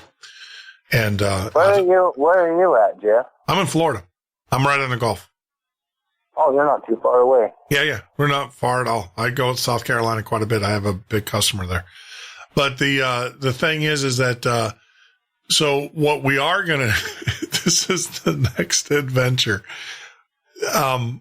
What we are going to do is get a land yacht, and Sandy and I are going to travel the United States, and I'm going to do the radio shows from different states. Just travel. Cause I have the type of job where I can do it from anywhere in the world. I don't have an office. My customers are all over the world, and I can do it from anywhere in the world as long as I have internet connection. And so we're going to travel the world, or the United States, in our land yacht. And we're going to but then part of that is that we're going to go to restaurants. See, I would love, my perfect show would be to sit down over dinner with 4 or 5 people sitting around the table talking about what we're doing right now. That would be my perfect show. Man, we can set that up. Oh, I know. I have the perfect restaurant. Yeah, I mean, we can just show up. Exactly. I mean, we'll just show up and say, hey, we're here at, we're coming to you live in South Carolina from XYZ restaurant. If you'd like to join us, come on in and join us or whatever. We can definitely do that. Marcia, I see your question about reptilians. We're going to take a break because a break is coming up. Man, this night has flown. Good Lord. Talk about great conversation. This has been incredible. But I will answer your question about what I think about reptilians and everything. But we'll take a quick break. We'll come back from that break. We'll wrap the show up, and we'll just see where it leads us. Take care. We'll be back in a few minutes.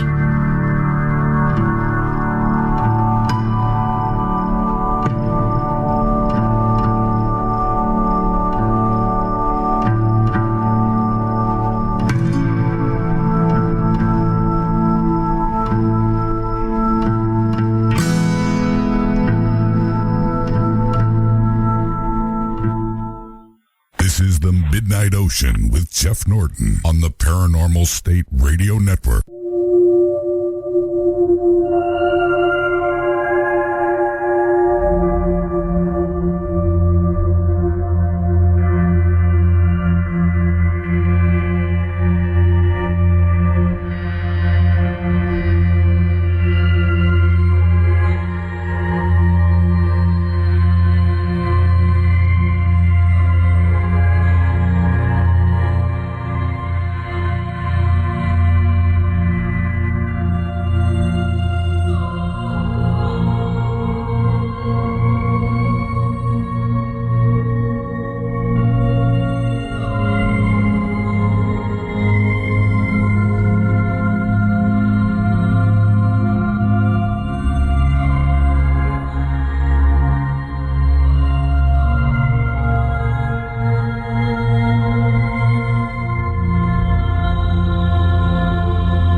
Midnight Ocean with Jeff Norton on the Paranormal State Radio Network.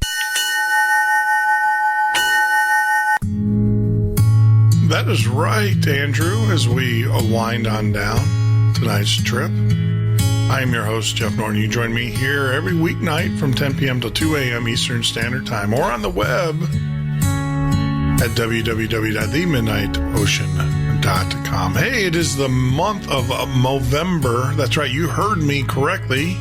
Movember, not November, but Movember. For those that need or want to know more information about Movember and what's going on, and the reason why I'm kind of growing back the beard, the goatee here, and have the shaved head. To learn more about that, go out to our website at themidnightocean.com, click on the banner Movember, and learn about cancer awareness and prevention. Cancer awareness and prevention for males. Yeah, Marcia, it's coming back. See, the whole goal is on November 1st, you shave everything off. And then the whole month of November, you can't shave. And so what I did, and I'll show you guys here, and I did have hair. So I shaved completely bald, but it's growing back already. It's starting to grow back. But yeah, I completely shaved my head and my beard. It's the least I can do.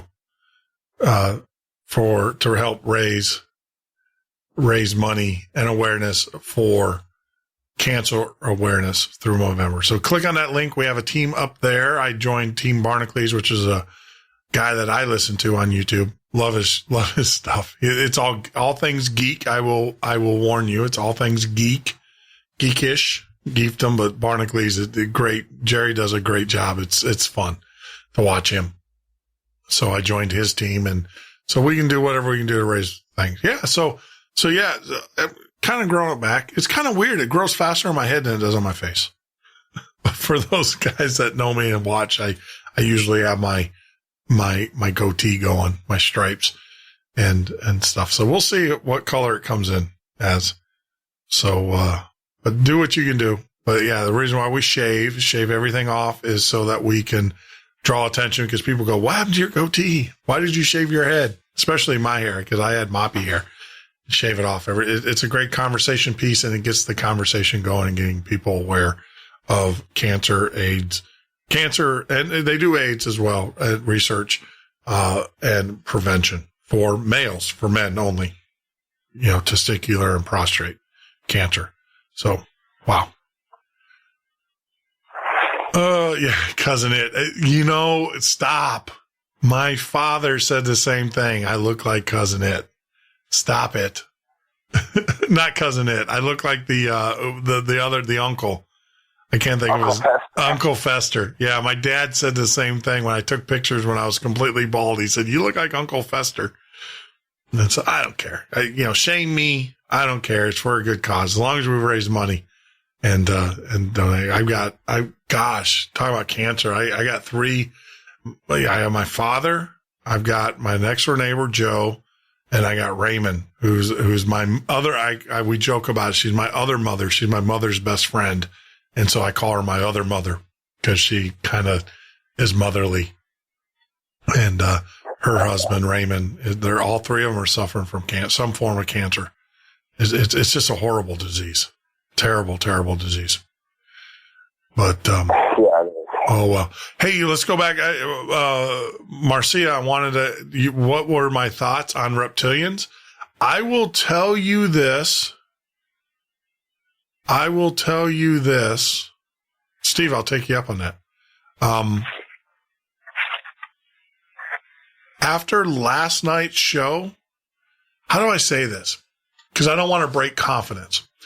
I was contacted by an individual who is highly respected when it comes to reptilians. When it comes to the whole talk of reptilians, this gentleman is highly respected in that field. He is leading. I will say he is leading. So you can infer who that person is. We're in not negotiations to do a show. There's some contractual things and stuff like that have to happen first. So he'll be on the show eventually. So out of conversation, we talk over the weekend, just, hey, how you doing? What's going on? Blah, blah, blah, blah.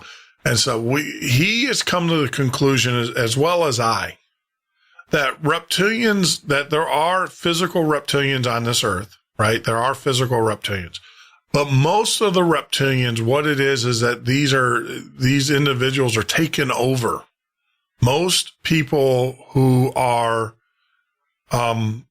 reptilian in nature now they have been taken over telepathically by the reptilians. Now, with that being said, though, and after last night's show, I actually now am coming to the belief that these are not reptilian in nature.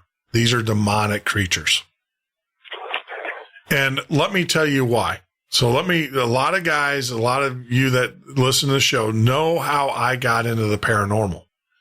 I was always an Art Bell fan. When I was writing code in college and developing and writing software, I did it. I was we drank Sundrop, not Mountain Dew, Sundrop pizza and write code for 48, 72 hours nonstop. And our entertainment was Art Bell. If I listened to him in Nashville, or if I listened to him in Chicago, but that was my midnight. I was one of these guys. I would code all night, sleep all day. And I do that now. I'm a night person. And so I always listen to Art Bell, but I was always intrigued, and I loved the topics, and it kept me up at night. I was very, it did its purpose, right? It definitely did its purpose for me. But I was never a huge paranormal guy. In other words, did I believe in half of this stuff? No. I was like, yeah, whatever. I thought a lot of this stuff was staged. That was on Art Bell. I started to do my paranormal or my political podcasts, and and Joe is actually on the chat room. I haven't seen Joe in a little while. Joe's okay, because I haven't seen him in our chat room recently. And Jeff Hayes. Jeff is in the chat room quite a bit. He goes under another name. And if he wants to give his name out on the chat room, he can do that. So Jeff Hayes was New World Order book author of the New World Order series. And so Joe arranged for me to have a former banker of the IMF on. Can't remember her name. And I still, my old shows are out there. If you go out to The Midnight Patriot was the name of that show. The Midnight Patriot's out there on YouTube. And if you guys want to find the show, I would please do so. Let me know. You can shoot me an email at listener.themidnightocean@gmail.com. Tell me the show, because there's so many out there that I can't find. But she was the former director of an IMF banker. So she got on the show, and she was talking about the corruption and everything within the IMF. And I was like, yeah, okay, the typical politics stuff, right? And right in the middle of the conversation, she literally flipped on the air and became, I don't know, possessed now is the word, but she became a reptilian on the air. And she talked about the Armada and how they were coming to destroy us and all of this stuff. The more I think about it, and especially after last night's show, I think that I actually recorded a person being possessed and being flipped. And it's out there in I got to go through the archive. There's so many of them, but if you go to YouTube, I found my whole archive of my old shows on YouTube, because Spreaker and YouTube, so you type in The Midnight Patriot and you'll see the whole archive. And we just got to go through those. I would love to get that show.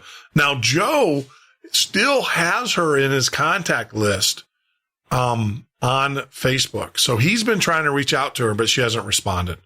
I would love, as the Midnight at my old show, I would love to bring, that is what did it for me. When we went to syndication for the Patriot, signed all the paperwork, had the radio stations lined up and all that, for making a long story short, there was a lot of corporate stuff, things that I legally agreed to that I didn't agree to. Does that make sense? In legal document, in legal terms, there was things kind of like what I don't want to do here. I will never be controlled by a corporate entity. I'll never have a red phone. But when I signed the syndication papers, because I was naive and I was ambitious, I didn't see all of that small type. So I went off the air and basically had to serve out a non-compete agreement for 2 years. Sounds familiar. Kind of sounds like Art Bell. So I had to do that. And so then when I said I'm going to come back to the radio, I'm going to do paranormal, because that show freaked me out so much. I said, there's something here and I got to get involved in this. And lo and behold, some buddies of mine said, hey, Jeff, you got to come back on the air and do the political stuff. I had friends sending me I'm like, I don't have the equipment. I had friends sending me the equipment saying, here, I've got the stuff here. We want you back on the air. And they thought I was going to do the political stuff. And I came back and I said, you know what? If I do a show, it's going to be on paranormal, because I'm intrigued by what I experienced with that director of the IMF. But it was crazy, man. That was a crazy show. And if you guys can find it, man, it's a gem. Hey, Jeff, go to David. I know. David. You just have very, very interesting guests on your show. Yeah. You tend to have people that may or may not, well, most likely not, be on the thinking of mainstream. But then again, a lot of stuff like ancient aliens, I listen to a lot of Giorgio Tsoukalos's stuff. Yeah. Even not even related to History Channel or whatever, but the conferences that he speaks at and stuff like that, and which is much more in depth.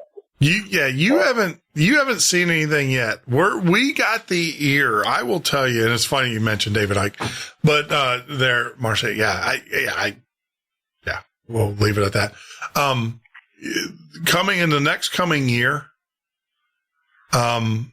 Well, I mean, we've had Stanton Freeman, we had Kathleen on here, we have Dr. Ram on here all the time.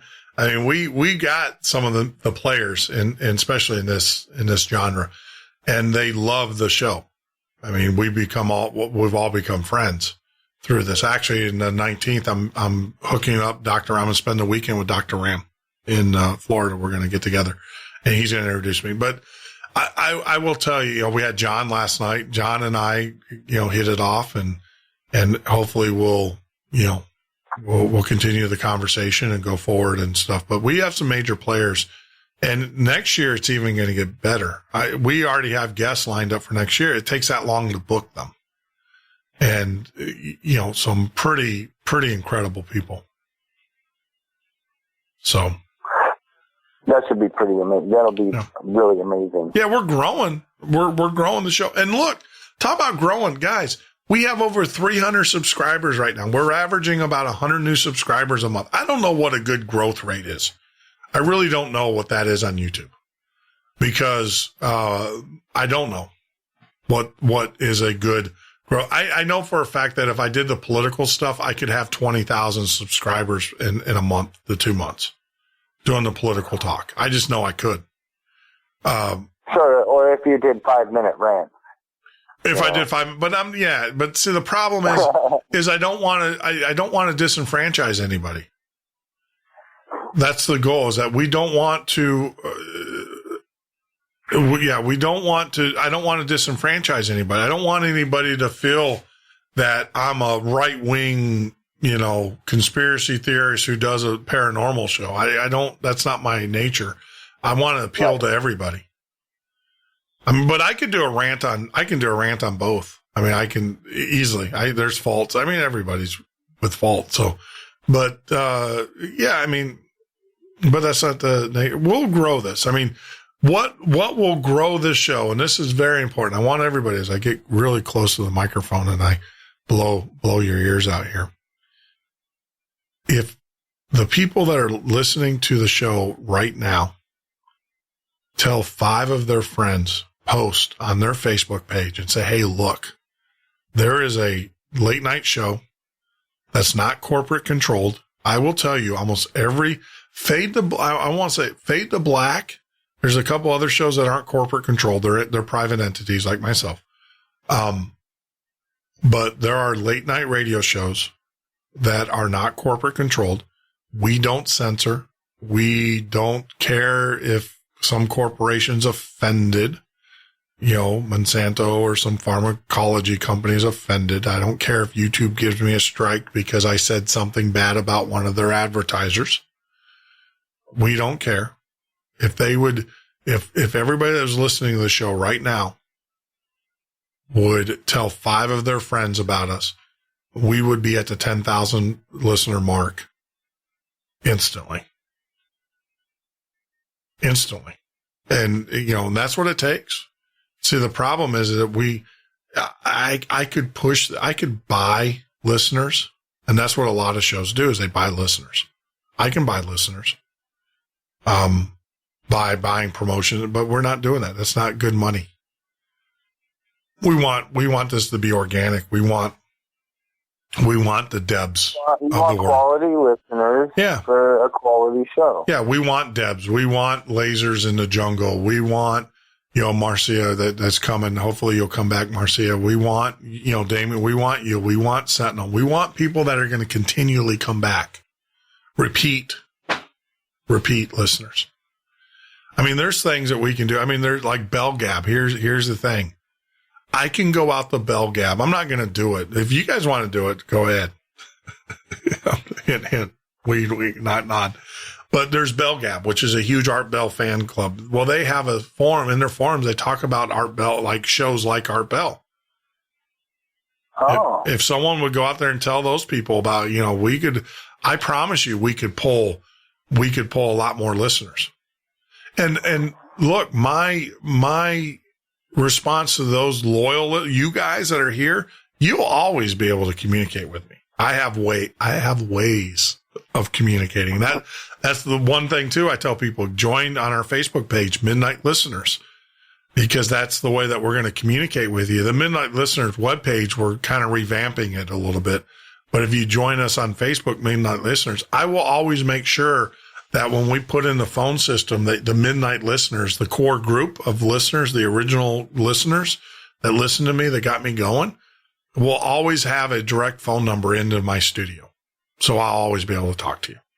Because that's the other problem that we're going to have too, is that when we grow and get so big, I won't be able to talk. I mean, gosh, I called Art Bell hundreds of times and never got to talk to the guy on the air.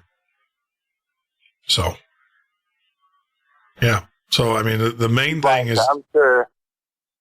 Go ahead. No, I was going to say the main thing is that you guys, I mean, we want to homegrown this. We want you guys to tell your friends and family about us. And that's how we're going to grow it. And that's how we build loyalty. And I'm glad we're doing it slow because I've made a lot of mistakes. I made a ton of mistakes that will turn people off. So I'm glad that we've gotten the last month has been spectacular. We've done really great shows from an audio production standpoint. Great shows, great guests, great interactions, great interviews, great, they've been really good. I've had some really humdingers though, where I've really screwed things up, but that's part of learning, right? Yes, it's part of being a host sometimes. Yeah. Well, yeah. It is. Well, that's the other thing. It's a 4-hour show. You gotta, it's hard. It's hard keeping a guest for 4 hours, keeping them motivated. So check this out. I did. I was doing 8-hour shows, and I pulled a weekender. I did 32 hours straight, and I don't even know who all I had on. I had a bunch of people on that. Yeah. But I'm sure that during that 32 hours, I made some mistakes. Yeah, I played a lot of music that probably some of it got copyrighted. Yeah. So no, it's, yeah. Well, yeah, you always run into the copyright. I get copyrighted all the time. So, it's not a big deal. Like, the only place they couldn't play was Germany. Like, do I care? Yeah. Yeah. They can go through a VPN and watch it. So, hey. Yep. But, no, I mean, yeah, we're going to have some really cool guests coming in. I mean, I can't wait. We've had some really cool guests in the past, but I can't wait to cycle those back around. I need to bring Jeff back. I need to bring a lot of our early guests were great guests. It's just that I screwed up. I mean, I did a horrible job at interviewing them and stuff, but we need to we're going to get Jeff Hayes back. We're going to get, Marshall Masters back. I mean, Dr. Ram is always going to come back. He's like, he told me that he's a mainstay, in the show. You know, obviously we'll get Bob Fletcher back live. I want to bring some of these guys back. A lot of these guys I want to bring back when we have our phone line so you guys can actually call in and talk to them and stuff. So, Marcia, no, we're Monday through Friday from 10 p.m. to 2 a.m. every weeknight. Marcia's like, obviously, I don't know. Is my audio not going out there? Because I say that every 30 minutes. No, it's every weeknight, starting Monday to Monday through Friday. Okay. Monday through Friday, 10 p.m. to 2 a.m. Eastern Standard Time, which is we're getting down there. Now, you can talk about good show next week, man.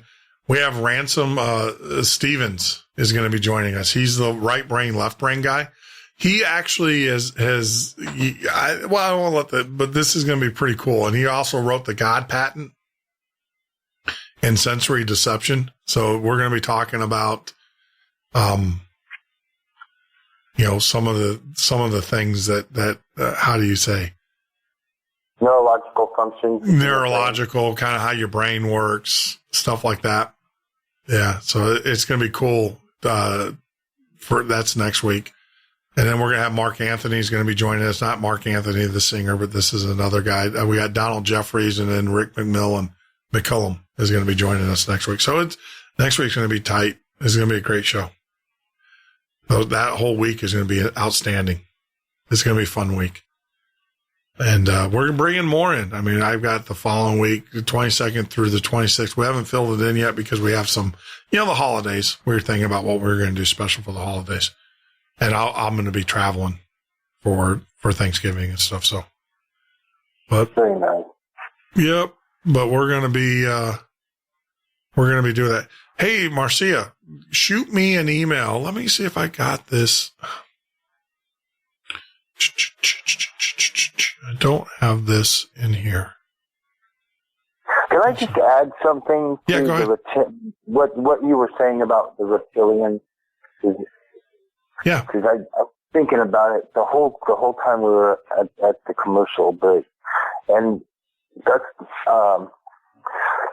there's a tribe of Native Americans that the story was passed down through their ancestors that, there's two stories actually. There's one with the ant people, but in particular there's one where the lizard people took them down into the earth for a time while there was some type of cataclysm going on on the face of the earth. Yep, I've heard that. And then they emerged, and you know the land was desolate and whatnot. But yep, no, I've heard that. I've absolutely heard that. So, for all those that are out there listening on YouTube or whatever, that is the email. If you have a suggestion, guests, anybody that you'd like to see on the show, shoot me an email at that email address, listener.themidnightocean@gmail.com. And we'll, you can shoot me any email. If you have a story that we want to share, anything like that, shoot that over to me, and I will be glad to follow up, and I'll shoot you back an email saying I got it. So that's the email. Well, Damien, my friend, guess what? We are at the end of the road. Are you there? Get out. I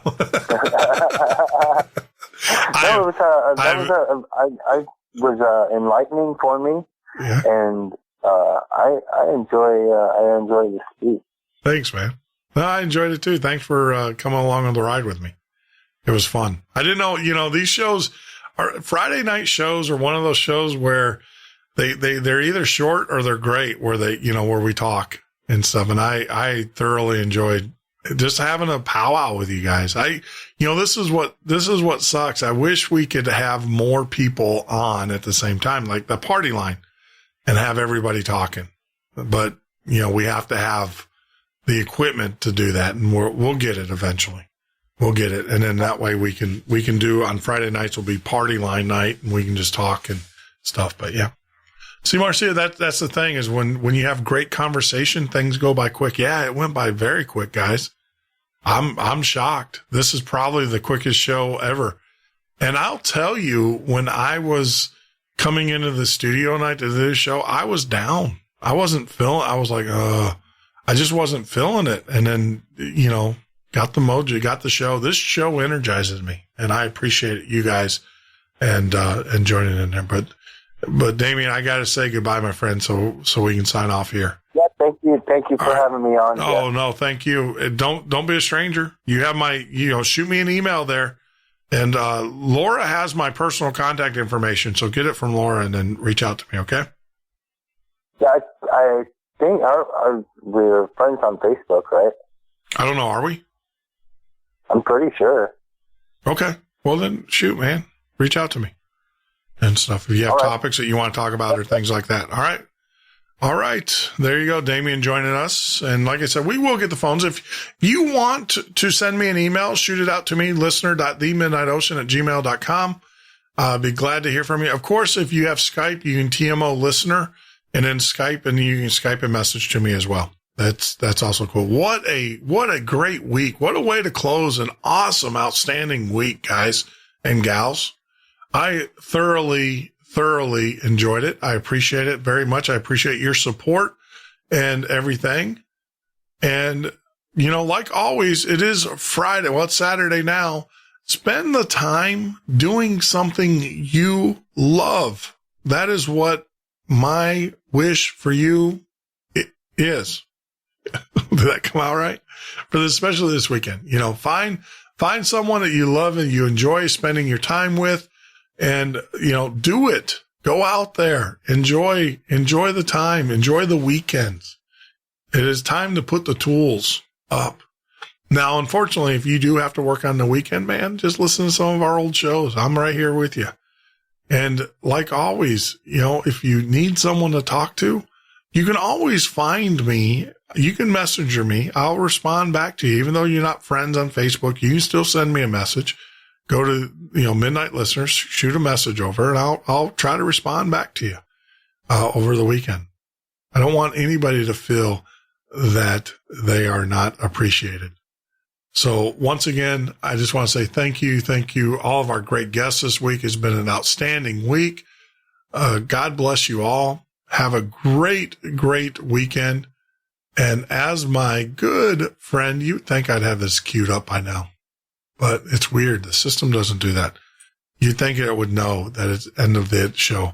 But like my good friend Ed Roman would say, be love. That's it. Be love. I'm going to do a couple things here. I'm going to sign off with a couple songs for you guys. This is another one that I thoroughly enjoy by Ed. And take care. Have a great weekend. And we will see you back here bright and early. Well, late night next Monday.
up with us all.